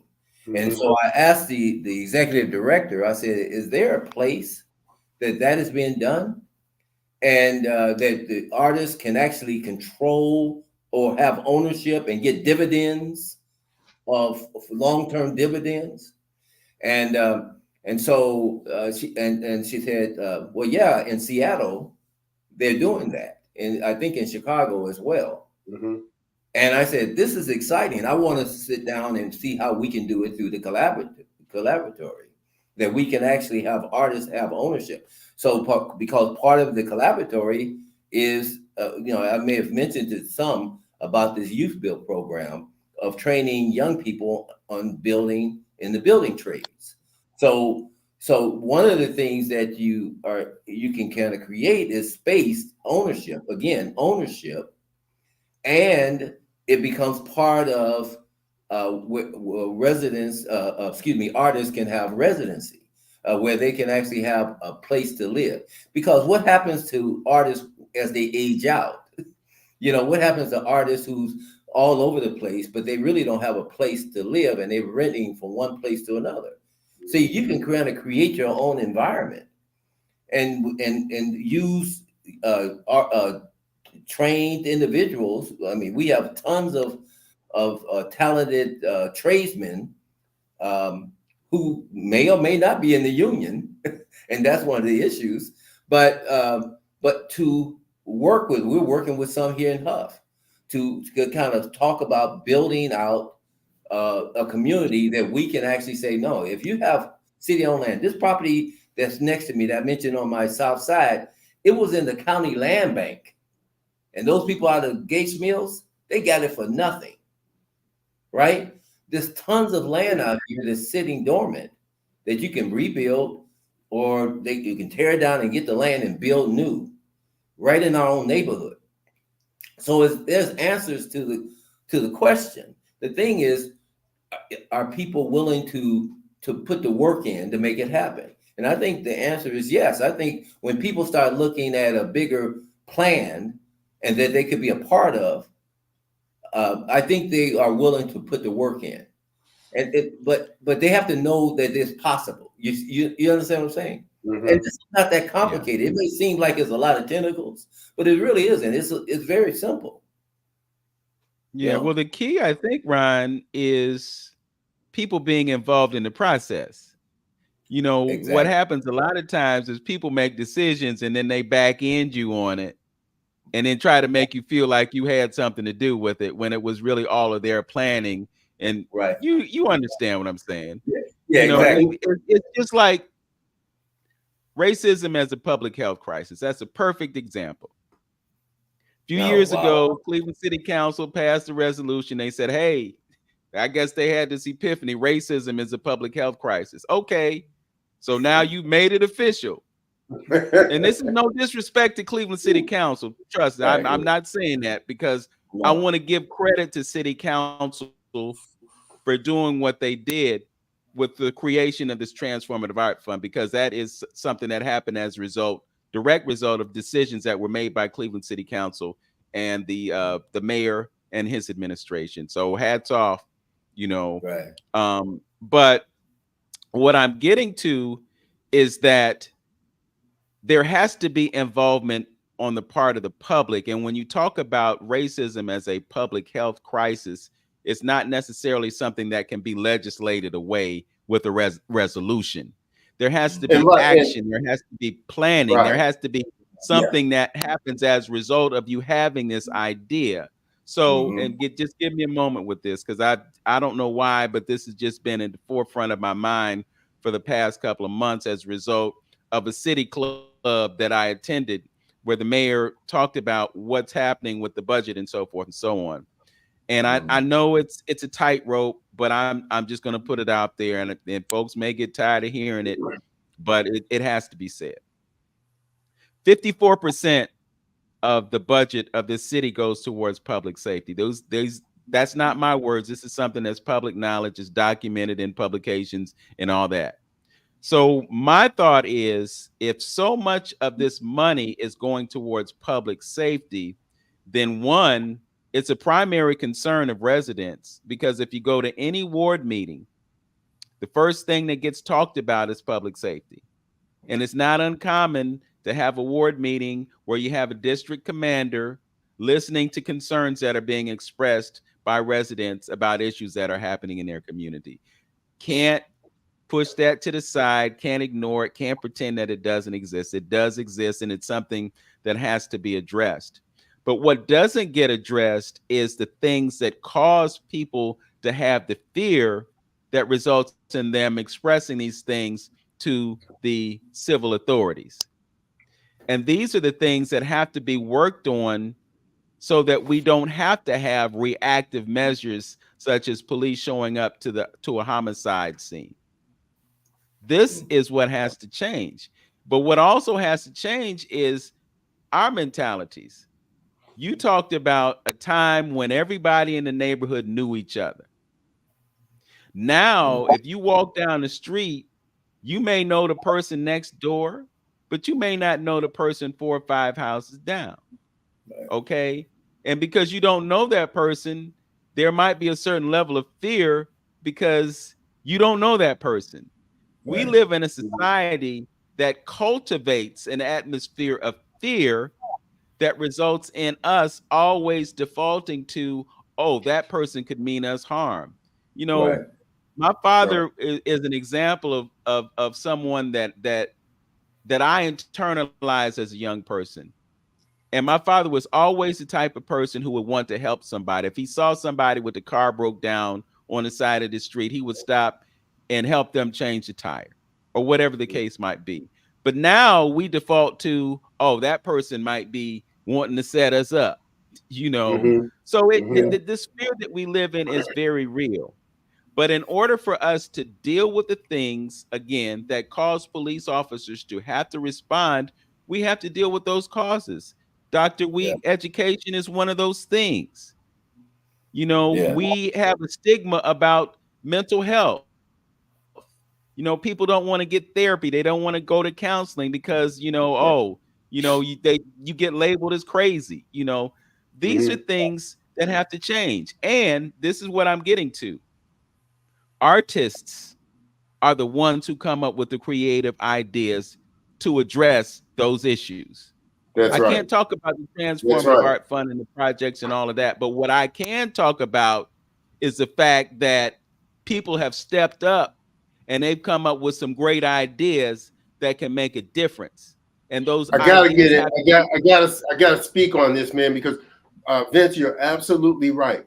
The preachers, the teachers, the parents, none of these people can do a lot. It's always been the artists. It's always been the artist. And it's unfortunately, as you mentioned earlier, it's one of the first things that gets cut. The arts in starting in the schools. But it's the artists, man. They're the ones that were demonstrating and marching with King and others as well. It's always the artists. They do it in their songs, they do it in their drawings, they do it in their films and their movies and their videos. It's the artists. The artists, it's not the politicians. Hey man, I mean, we want to have order through politics, but it's the artists. The artists are the ones that can make the change. Think about it. I mean, as far as you can go back, it's always been the artists. From the drawing that people confiscated during the war, from the songs, from the it's the artists. And unless we really begin to embrace that, things will just keep going on as they have been. Now, one of the things when you mentioned like getting the community involved, that's what Ron has been doing with these Leo Casino listening parties, taking things, not waiting for people to come to a collaboratory, getting out. The collaboratory is like the place. It's like the place, but you go from there, getting into the community. Now we're taking things into the community where people with spoken word and the music people listen to people on stage. Put it like this. Don't give when Michael Jackson was alive. Don't give that kid that microphone. He's got it. Right. People will listen to him. Why do people think, what does Shaquille know about Icy Hot and the General and all this stuff? I mean, and what do they know about Nikes and Fila's to sell you some shoes or tell you to with what's his name out of San Francisco telling you to eat this he's with the comedian and they're selling stuff. They use their personalities to sell stuff. A person is on stage. That's it. They're going to listen to. They don't know anything about. Fundamentally, though, remember growing up. I mean, I remember elementary school, and I went to Louis Pasteur, Franklin Delano Roosevelt, junior high school, and art was always in it, all in the middle. The choir. I mean, being in the choir wasn't like you wasn't a geek. I mean, it was like a big deal to be in the choir in elementary school. Yeah. And by the way, back then I used to sing. I always talk about, look, I mean, no kidding. Everybody used to sing when they were kids. But then when you got in junior high school, the art teachers. I remember all my art teachers. Yeah, I mean, get into when you start being introduced to acrylic paint and things like that, and how the competitions, the spring fling, that every spring you had all this artwork done. Even at Glenville, I was involved in the art classes, right? Well, some people was on doing broadcasting. Mm-hmm. They was I mean, they were just like celebrities. The guy on the radio in the school was a celebrity. That's right. You know what I mean? So it's the artist, man. Look, but they go to Ohio State football. They go to Florida A&M games. The football is just a part of it. They go to see the bands. Yeah, it's the. I mean, that's what it's about. But just Playhouse Square. Why do you think they built this play? Why do you think they built the Playhouse Square up downtown? Because they know people. What I'm getting at is that when we grew up, it was part of the DNA of our existence to be around music and art. It was part of the community. It was part of everything. We had block parties, where you actually, I mean, I don't know if they're still doing them now, but literally they was like every summer, it was it was always some kind of party in the street, dancing in the street. Oh, Party. Ron, hey, it goes beyond that. No, every day. People be outside singing on the street, man. You got People, that right. And then from back in the day, they even had bongo groups. And then they had a program on Sunday called Gene Carroll. You see people from the neighborhood on Gene Carroll's show winning. Yeah. But that, I mean, that was the thing. We had venues on all the streets, all up and down 105. There was live entertainment right around the corner from the Collaboratory. There's on Euclid, a few doors from Leo's Casino was the Coliseum. Hit 79th. Now you got the Carlton House. Go up Euclid. You got all the venues where all the live stuff was going on. Right. But people who didn't even know about. My brother went to Thomas Edison, made a guitar. Learn how to play it a little bit anyway. but there was back then, man. You know, there was a lot going on with the arts. Period. People be singing and dancing on the street. We had the block. We have block parties, as you mentioned, blocking off the street. Yeah. You know, we had. Do you know there was a jazz mobile in Cleveland? I played there. We went through Cleveland doing. I did shows with Carmen McRae, and I don't even remember who else. In Hough. Yeah. The gigs were in Hough. Some people call it Hough Heights. When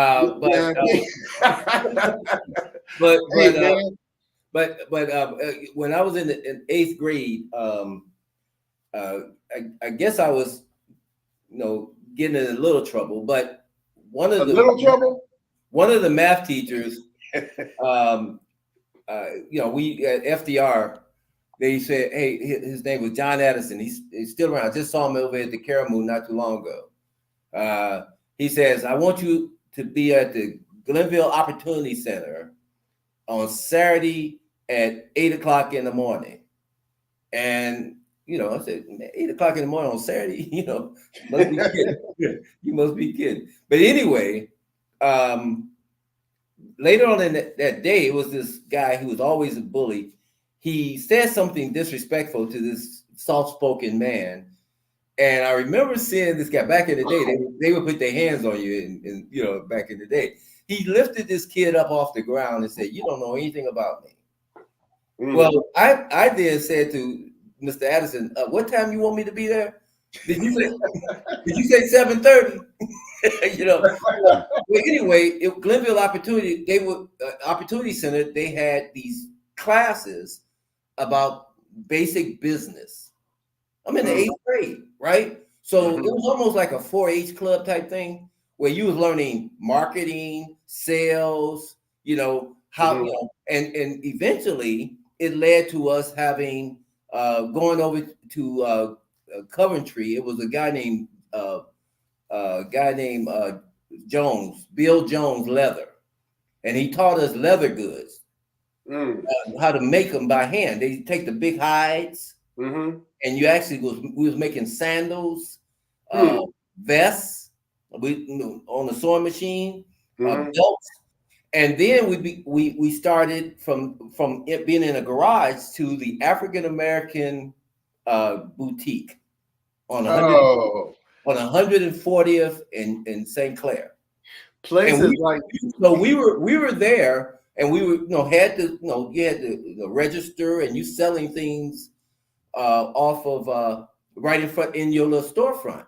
And we had adult sponsors involved, of course. It's just doing our own thing. But the point is that we were introduced to business at a young age. It was the most impactful thing in my life that I can remember like that, as it relates to business, of course. And see, one of the things, a lot of the institutions, we talk about the performing arts and the visual arts, they may teach those types of disciplines from theater and presentations and performing and music, but they don't get into a lot of the business part of it.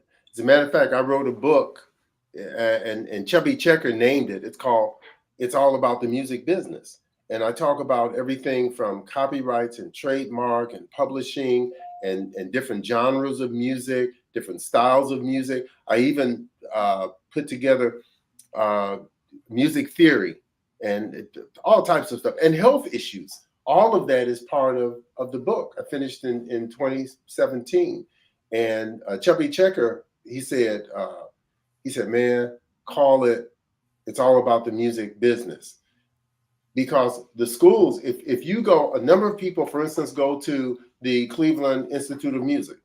Well, the Cleveland Institute of Music, it doesn't really teach a lot of even the type of musical skills that we use in soul music. There's a fellow there now I know, and he's a great pianist, but he doesn't, folks are used to in jazz and blues and R&B music, it may be chord changes where it's just a symbol, a C7 chord like that. They don't teach that. Because I was going to have this particular person play on a performance with me. He said, man, I can't play that. He has to have the bass, the grand staff with the treble notes up here and the bass down here. And that's how they play. But it's the business part. And then just working with people, as a matter of fact, let me tell you this. There's an organization called the African American Music Institute of Pittsburgh. I think I got the name right. Dr. Johnson. They're in Pittsburgh. And they've had us to come there and to perform at the Kelly Strayhorn Theater. We did a concert there a few years ago. But he called me a few months ago, Dr. Johnson from Pittsburgh, and he put me in touch with the Pittsburgh Symphony Orchestra. I talked to the person there. He called me. Here's what they're looking for. They want Black musicians. They said the orchestra is too white. Literally. They want Black musicians. So the reason that they called me is because they know I deal with a lot of the Black musicians as well as others. But we're close to two institutions that train classical musicians. The Cleveland Institute of Music right here in Cleveland, and not far from here is Oberlin Conservatory. So they know that I have access to some of these musicians. And part of what I'm doing now as part of the Collaboratory is identifying classical musicians that can audition for places like the Pittsburgh Symphony Orchestra. But if we don't know, if we don't know the stuff that's happening, a lot of it, I mean, you have to be skilled. That's a given. But even if you have the skills and you have you have the skills, you got the papers to get the gig, to get the job, whatever it is, who do you know? A lot of it is networking and relationships. Well, I've established that relationship with at least one major orchestra, the Symphony Orchestra in Pittsburgh. And we want to do that as well. See, because there are a lot of folks of color, they never get the opportunity. They may have the skills and the training and go through all that. One girl who was playing in the orchestra with me, in my group, she decided way back, we went to high school together, she decided that she was going to quit her job and go to the Cleveland Institute of Music. Well, she did. She went there, and this was back decades ago, back in the 70s. She was going to audition. She wanted to audition for the Alabama Symphony Orchestra. Now remember, Alabama, you know where that is, below in the Mason-Dixon. That's down in the South. Skills was not a problem. Color was a problem. They told her, no, they're not ready for a Black player in the symphony orchestra in Alabama, but we'll hook you up with a teaching position in Alabama. She didn't go. She did not go. We've seen so much of that going on, but it's building relationships. I mean, there are still places where we can't go. We know that. There are still jobs that we can't get. We know that. Trying to get people to work together. And that's why with the Collaboratory, I'm so glad that we have a relationship with the Cleveland Federation of Musicians. I'm glad that we have, really glad that we have a relationship with Canal Waste, with the Canal Partners, that organization, because that organization is like, it's like Cleveland. Yeah. It's like what Cleveland is really about. And we want them to see what we're about and what we can contribute as well. So, you know, again, getting back to this collaboratory and, you know, trying to build economic, have an economic impact and have a cultural and a diverse impact, we have to work with other people. That is the key for us. If we don't work with other people, we're gonna die, man. That's And we also building a relationship with Case, Western Reserve University. Oh, absolutely. At you know, they are really working with us to get this performance off the ground. I think they want we've had a brief discussion about us doing something annually with the Maltz. I mean, it's a dynamic place, as you know, Vince, to perform. I mean, and many of us don't have the opportunity to do that. And we want to really highlight, since we don't have our own venue to perform other than outside venue, we want to use the venues around us, the Karamu, of course, but also the Maltz and what's the place on 55th there? Rainy. Right on the corner of where the WHK building. Oh, WHK. Right. Yeah. But the event that we're having on the 30th, The Agora. that would have been free and yeah. outside to the public. That was going to be free. And then one night, Ron had another dream or nightmare, saying, "Man, what if it rains? We'd be hit." So we were even going to get multiple tents and put up for the people. But I remember last year at the Glenville Fest, I was going to play for Bone Thugs Now. Man, we never got to play a note because it rained. It poured. So Ron decided, he said, "Man, we got to go inside." Oh yeah. I was hired to do an event last summer for the ribbon cutting for the opening day for the Cleveland Foundation. Cleveland Foundation's headquarters, right? And everybody on the planet knew it was going to rain in Cleveland that day, And but my mother taught us to have enough sense to get out the rain, right? So we knew that it was going to rain around 4:00 thereabout. So I set my event at like 1:30, and we had a Crazy Marvin and the Blues Express in the backyard, and they rocked the joint. And right after, and I have musicians on the corner of 73rd. I had a saxophone player on the corner of 73rd and Euclid, and a guitarist on the corner of 71st and Euclid, leading down to the big stage on 66th Street. That was the idea. It was going to be like it was the Leo's Casino Heritage Walk. So after we finished, everybody's going to go down the street, and each corner you have musicians playing under a tent. And so we had it all set up, and it turned out really nice on our end. But as soon as we finished, it came down. Oh, and we had I don't know if you know Duncan, Nate Duncan. Nate Duncan, he came out of LA and played for us. He's a keyboardist that he played for us in the barn at the Dunham Tavern. We did an after party, if you will, at the barn, and so we were inside. So, but what I did, I reserved the barn just in case, because I had a stage out there for him. But hey, if it rained, I want to go inside. So I reserved the barn and the tech hive because the Cleveland Foundation wouldn't let me have any of my people on their stage. They said, "We're going to break the stage down." So I said, "Okay, well, almost reserve all these spots. So when it rains, your people going to have to come inside my place." And that's what happened. They ended up coming inside the barn. Yeah. And we really had a good time.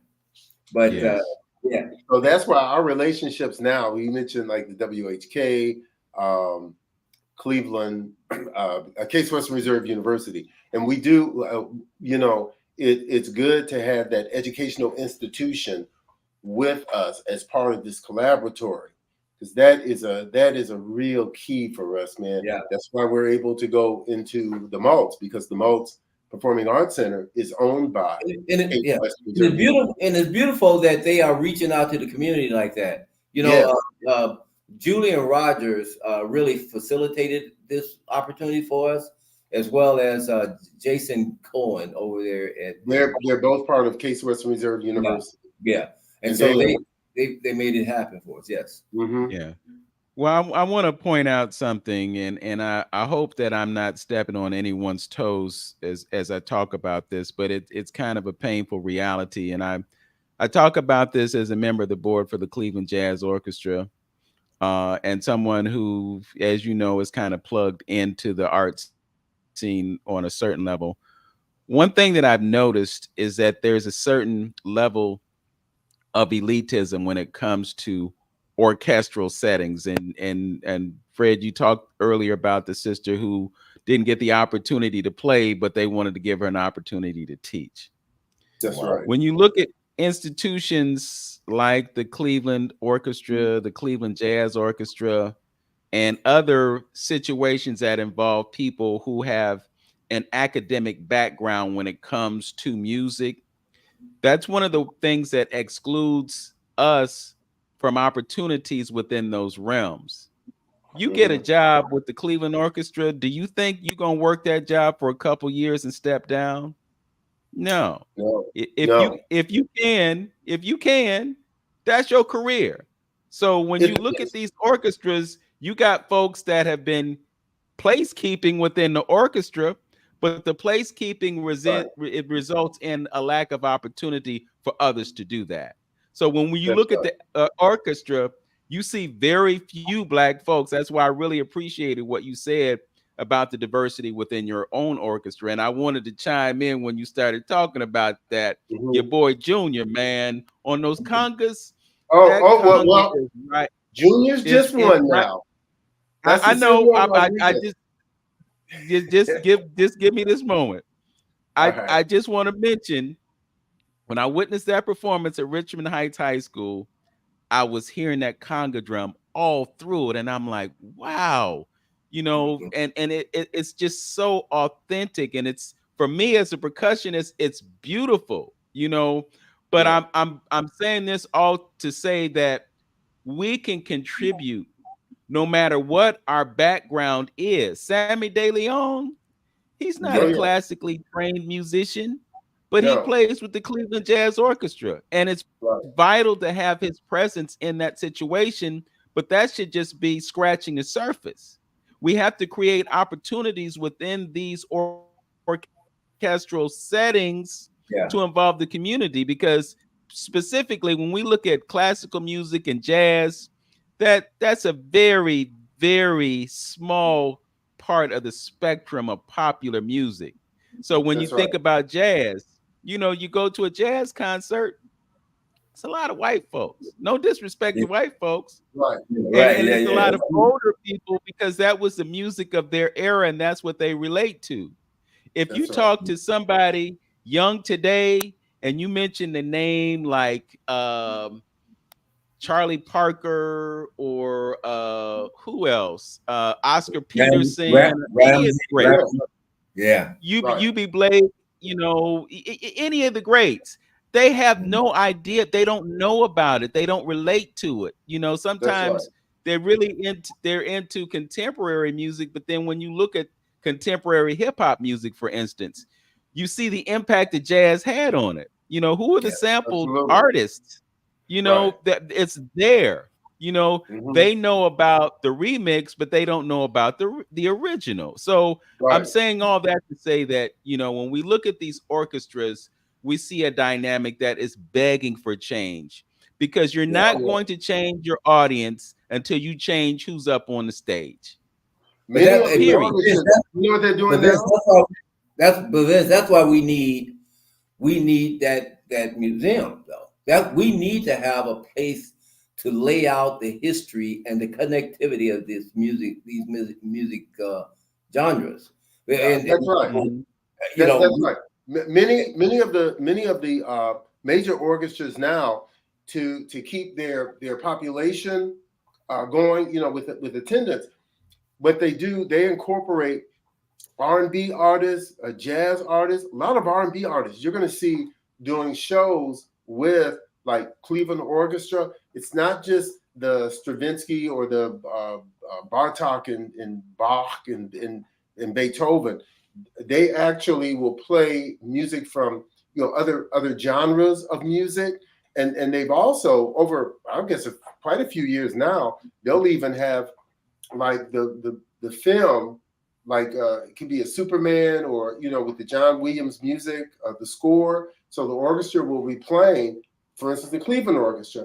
And I've been to one of those concerts where you're watching the movie, but you're hearing the music live. But they're also incorporating a number of everybody from gospel singers and jazz and blues and country, whatever. They're incorporating them now with the orchestra. I talked to a woman a few years ago with the Cleveland Orchestra.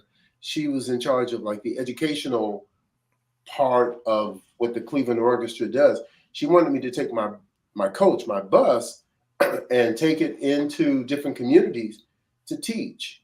So we really have to establish those types of relationships so that folks can see, well, it's not just, we've got the talent. When you mentioned the Sammy De Leons and Junior, Cecilio Rodriguez, my conga player, but the talent is there. It's been there. But how do you connect it? That's what this Collaboratory is a way to connectivity. We have to be able to start getting these performing artists.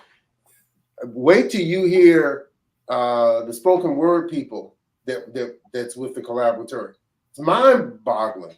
It really is. When you hear some of the performers, we're working with an a cappella group, just will blow everybody out the water. They could easily be with Cleveland Orchestra doing stuff without a doubt. You can't mention a cappella without mentioning Hugh People Vocal Ensemble. Hugh People. No, I'm familiar with Steve. I'm just giving a shout out to my brother. I'm giving a shout out to my brother. All of them, right? There are, like I said, Vince. There's so much talent here, man. With Hugh People, them and others. It's just we have such. Let me tell you what I found out a few years ago. Over in England, there are people with. I don't know if I've told Ron this either. There are people with briefcases, with handcuffs, strapped to a briefcase. Many of those people are carrying records that were recorded here in Cleveland by Cleveland artists. I had no idea, fella. A few people have told me that now because they've been over in England and they treasure what was done here. One of the places here that did a lot of recordings, man, for Jewish people, for their studies and education, as well as for all types of country music, jazz and blues and gospel and R&B. Bodie's recording over on Union. Yeah. Bodie's. And a lot of people don't even know who this man is. We wanted when we talked about what the Cleveland Foundation has on 66 in Euclid, they were going to name this cafe. Hey, man, Bodie's is the only name that came to mind for me. Yeah. Don't name it Leo's because we already got the Leo stuff. Bodie's recording around the corner from them on 55th. Another between Chester and Euclid was way out recording. That bridge where the train goes over right there. Yeah. To just a couple doors to the north of that bridge was Way Out Records. They recorded. I gotta give a shout out to someone who did a film about that recording studio. It's called Life on Track. Who did that? Stephanie Lassiter has a group called Art of Me, and it's Oh, students who are participating in the creation of film. So a few months ago, I was privileged to witness a screening of that film, and they actually did some of the filming within that studio. So when you said that, it sparked that memory. But yes, that was a very meaningful recording studio here in Cleveland. And again, it just comes back to what Ron and I talked about in terms of the importance of a Hall of Fame for R&B music and the relevance of a Hall of Fame for R&B music here in Cleveland, just because of what Cleveland means to an international music scene. And again, it always comes back to where's the money going to come from, and so forth and so on. We got to find a way to make that happen. And as I understand it, the Hall of Fame, that Hall of Fame, R&B Music Hall of Fame, it really doesn't have a home yet. So something that probably it does not. I was the executive director for that. They're trying. They've been trying to do something in some really hick town in Mississippi. It just it doesn't have the financial support, I'm told. But the induction ceremonies still go on. But and I'm sure we'll be working with them. Well, just for the record, that hick town is somebody's house, a home. You know you talking about me, Mississippi? Hey, but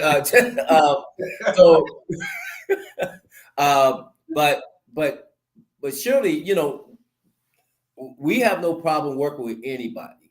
You know, right? As we mentioned before, the thing is, you know, we want to keep everything decent and in order, and we want to make sure that we get the job done. We don't want a bunch of lip service. We want to really produce something quality. And something that you said at the early part of this discussion, Vince, is about where the majority of the budget for the city of Cleveland is going. Did you mention it was, what was it? What was security? Security, I think. No, it was public safety. Public safety. Public safety. Public safety. Now 54% goes to public safety. Yeah. Now we've had a discussion about the impact of art and music on humanity and how it can actually control and impact the atmosphere. So surely a logical person would assume that if you had money designated for art and music out of that budget, that it can have a major impact if it's handled properly. You know what I mean? I mean, when you start talking about, you know, calming the element of crime and such, it has an impact. It can have an impact. And it doesn't take a brain surgeon to figure out that if you use some of that money for art, then it's going to have an impact for generations to come. It just doesn't seem like it's that complicated to me. Well, Ron, that has really been my idea about it, and the reason that I pointed out, because, you know, just to reference the Transformative Art Fund, those $3 million came from ARPA dollars. They weren't dollars that came from the city administration's normal budget. We got a gift from the federal government, and that's how they chose to use those $3 million. But my point is that there should be room within the budget for the city of Cleveland to appropriate for art and culture. And I think that it's something that can happen, but it's something that definitely needs to happen. You can go to other cities in the United States, like New York, they have a budget for that. Wow. But what has to happen is that the folks who are the legislators and the folks who are the administrators, they have to buy into the value of that appropriation so that you can create programs that will make a difference. And I think we have a place to start with that epiphany so that it can become a reality that's not just one and done, and we can find other ways to do it. So I'm really hopeful, Ron and Fred, I'm really hopeful that this is that beginning and that we can start a process of appropriating dollars for art and culture as a remedy to the ills that this city is experiencing, because we've talked about it earlier in this broadcast, and that is the value that artists bring to the table. Yeah. That's why we have to be at the table and not just an afterthought. The evidence of that, Ron, is the work that you've been doing in that area. Because had you not been having those conversations, there are certain things that would not have happened because there wasn't someone there to say, hey, well, what about this? And how, can we look at it from a different perspective so that you don't come into the room, and I'm speaking of them, you don't come in the room assuming that you know what's best for everybody, and then we end up executing your plan that doesn't involve our say in things that are important to us. That's all I'm saying. Yeah, no, and that makes perfect sense. And people have to, in their own communities, wherever they are. This happened to be where I am, but in all parts of this city and this region, people have to start where they stand. You know, and you know, when Fred and I first started working together, I said sometimes you have to embarrass people. You have to embarrass them by just doing. You just start doing. And then you start forcing, they start looking around, they say, oh, wait a minute, hold up. Because they have their own agenda, maybe, that's different from the community's agenda. You can't fix us. You can ask us what we want. You can have us contribute to the process. But when you start coming in and start saying, we know what's best for those colored people down there, that's when you start having problems. And so when every person who cares about this discussion start to move, they start acting where they stand, then all of a sudden people start looking around and say, what's going on? Maybe we don't have the control we thought we had. Maybe we should sit down with the people who's been here, who's been holding it down for all these many years, and ask them, what would you like to see? Yes. Well, one thing Jeff did, he asked people, what would you like to see in your neighborhood? But the thing about that, though, was I thought it was a loaded question. What do you mean? Where do you live? I want the same thing you have in your neighborhood. We want decent, a safe community, beautification. We want everything. I put artwork on the houses down my street, and it changed everything. It changed everything. People were breaking in and things. It stopped the break-ins just with the art. People started pulling over, taking pictures. And I started taking pictures of them taking pictures. That's right. Yeah. There's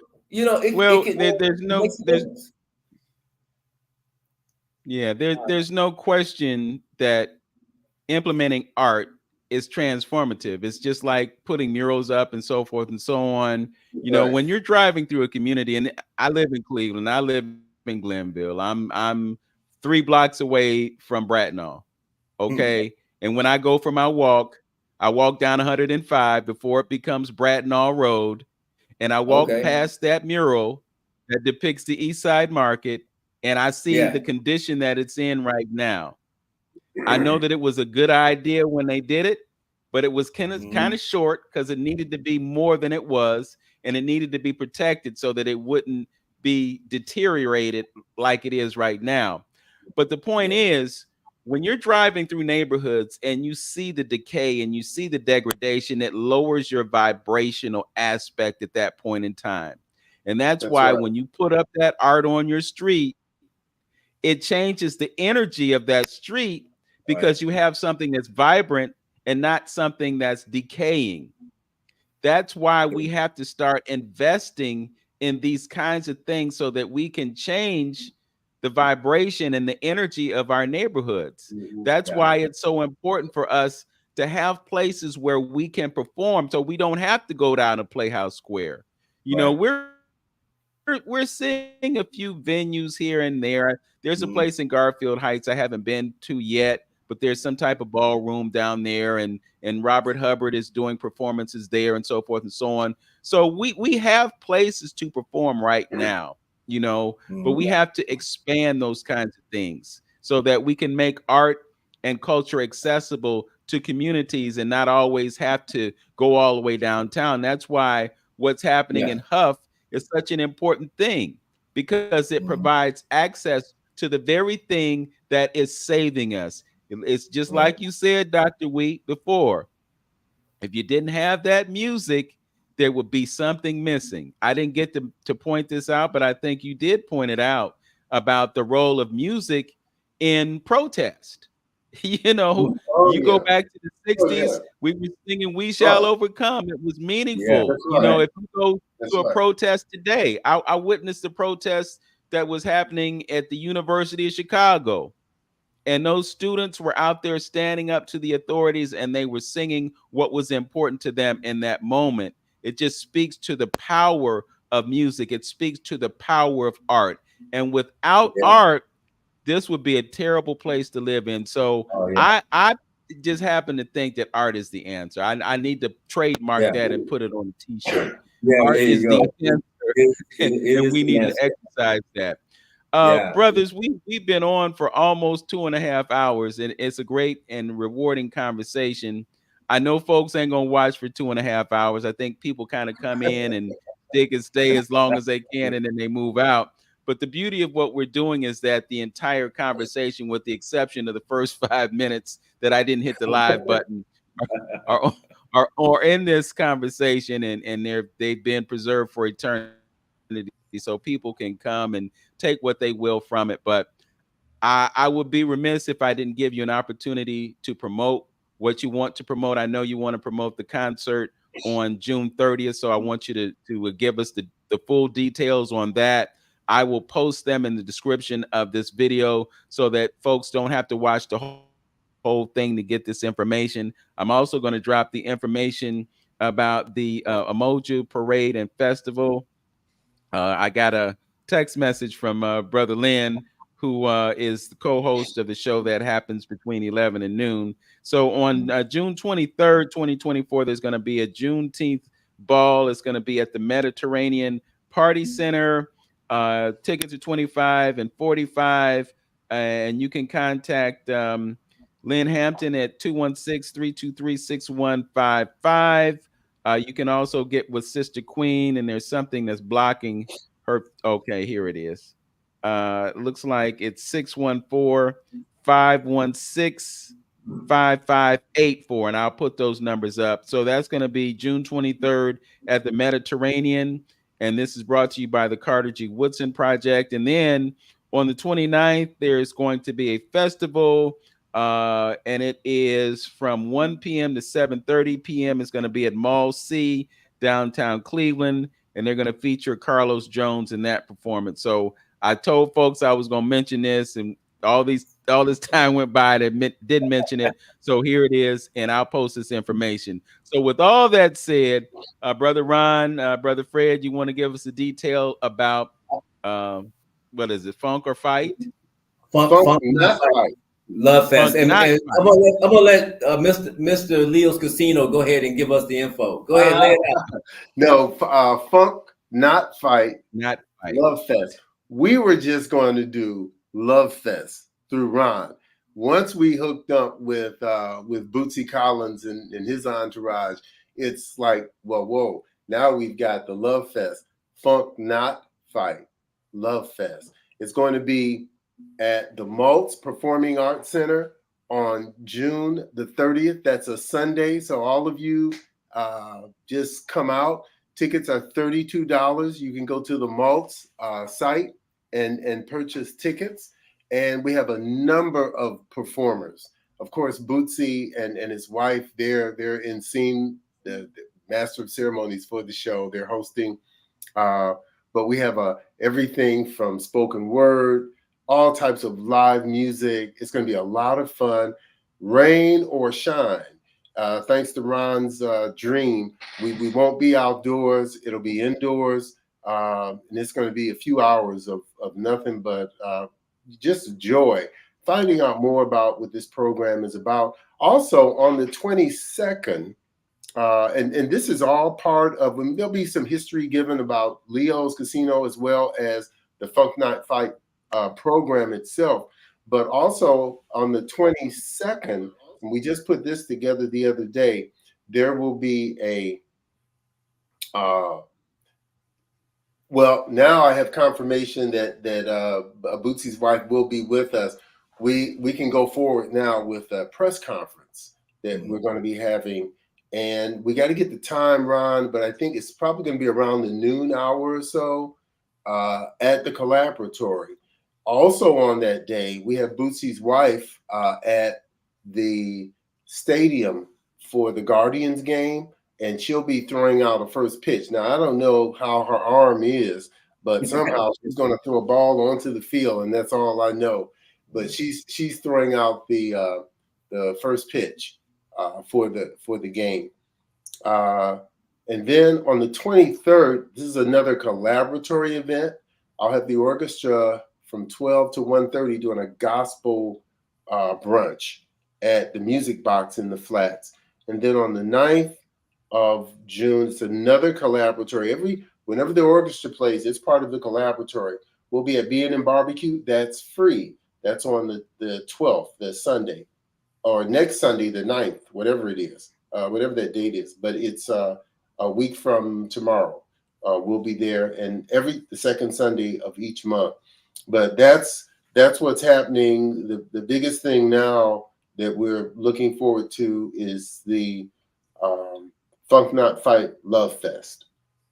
So it's open to the public. There's going to be something. For me, I would say, first of all, I appreciate you giving us the opportunity to talk about the Leo's Casino Arts and Music Collaboratory presents the Funk Not Fight Love Fest.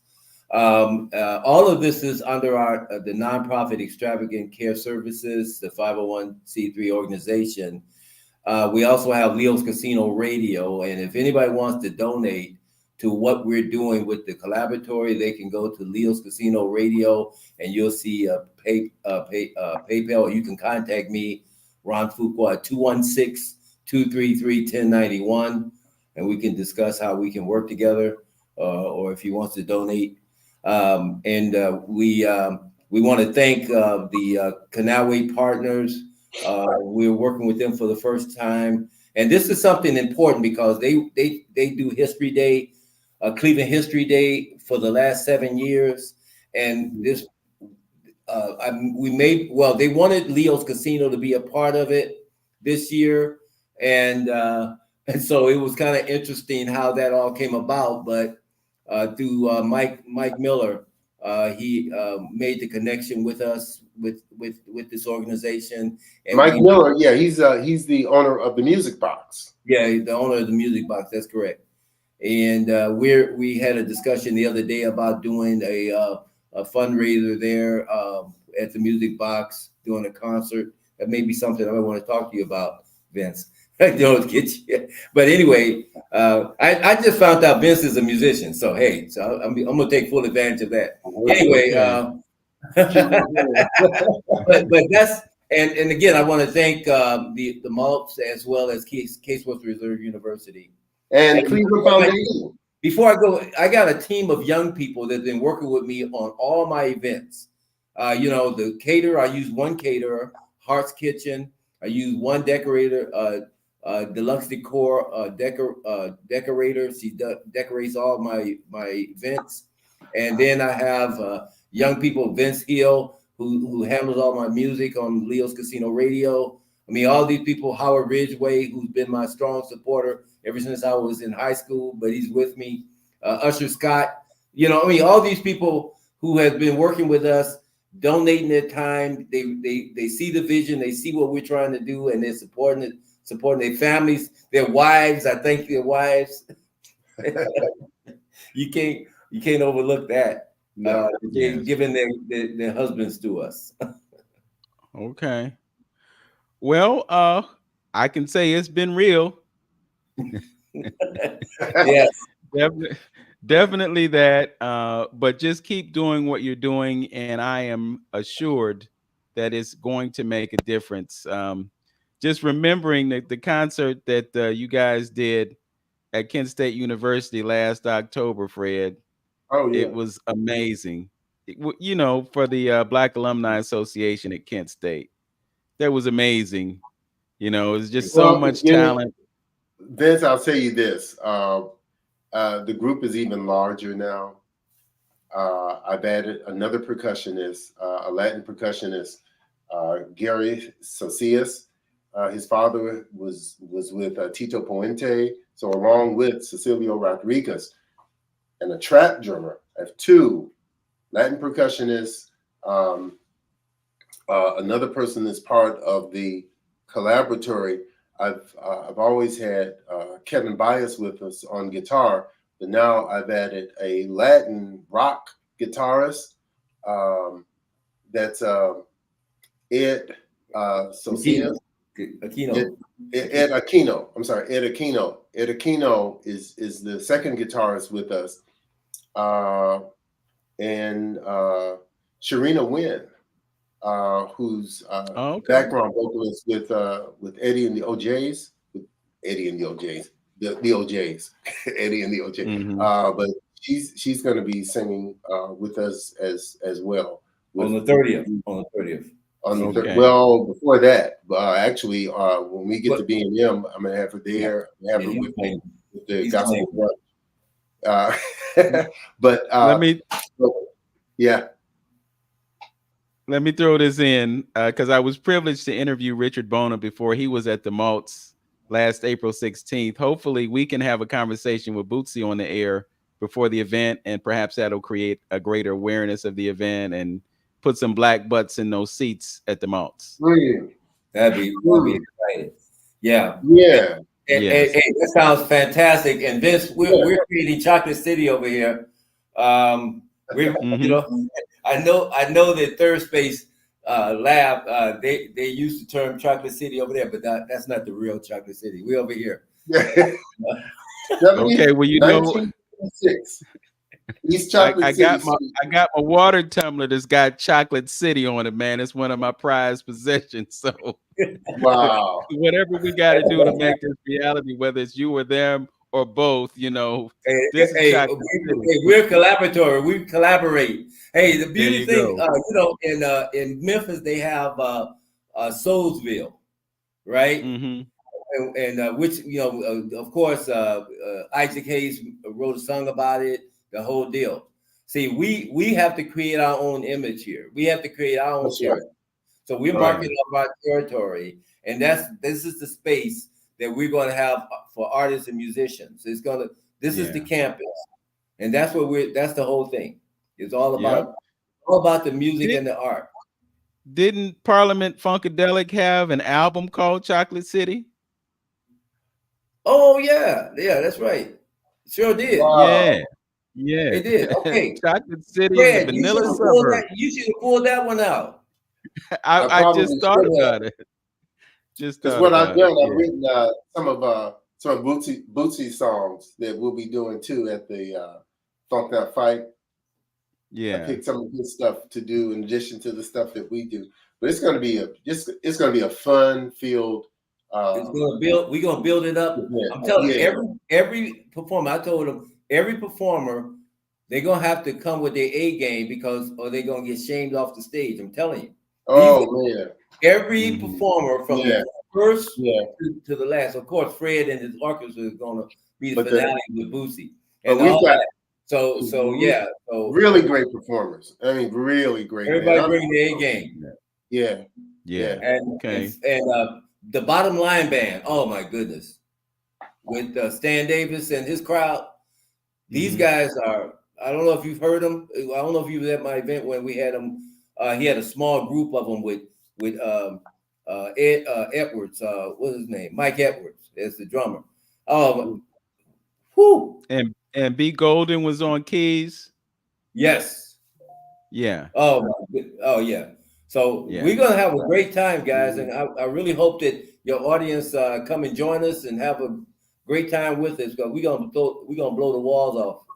That's right. Just remind them, go to the Maltz, purchase tickets through the Maltz Performing Arts Center, part of Case Western Reserve University, and you can get tickets there while they last. There are only so many tickets, so that's where we're trying to let people know now, because the place only holds about 1,000 people, and there are some tickets that have already been sold, and there are people who are talking about getting groups of tickets. We don't want any scalpers, but that's what we're telling people. go now and get your tickets, and hopefully they'll do that. Like today, it's first of the month anyway. Hey, if you get a check today, go get a ticket now. Yeah, and the tickets aren't much. I know somebody's going to go out today, and they're going to go and take $32 and buy, I don't know, a pack of cigarettes or something, and get off. Nobody smokes anymore, Fred.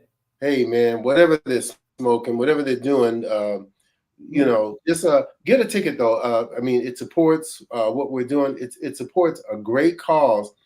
There's no profit being made from this thing, really. I mean, it's like, just taking care of the business that we have to put this thing on. There have been, all of the other events have been free. This is one where there's just a low cost event, but a great event. So come out and partake of this. And then all of the look around town, you're going to see signs and other marketing material about the Cleveland History Days. Come out and support all of those. Many of them are free, so you don't have to pay for that. That gives you a chance to put $32 together for the big event coming up. But most of the Cleveland History Days events through Canalway Partners, they're free. Yeah, they're free. I wish I had one of the brochures we just picked up at a meeting with them at the Music Box on was it Thursday, Ron? Yeah, I think it was Thursday. Yeah, and it lists all these events and things that are going. There it is. If you can get a shot of that, it doesn't matter. but it's going to be great. Hold it up again, Ron. Can you? I don't know if the light getting in the way. Okay, maybe you can do this. Yeah, something like that. There you go. That's good. Yeah. Cleveland History Days. And so we're the finale. We're the finale of the Cleveland History Day. There's that Funk Not Fight. Yeah. So we're the finale. We're the last event. We're gonna close it out with a bang.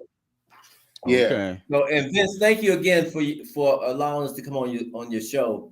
I look forward to perhaps working with you personally as well. Okay. Thank you so much, man.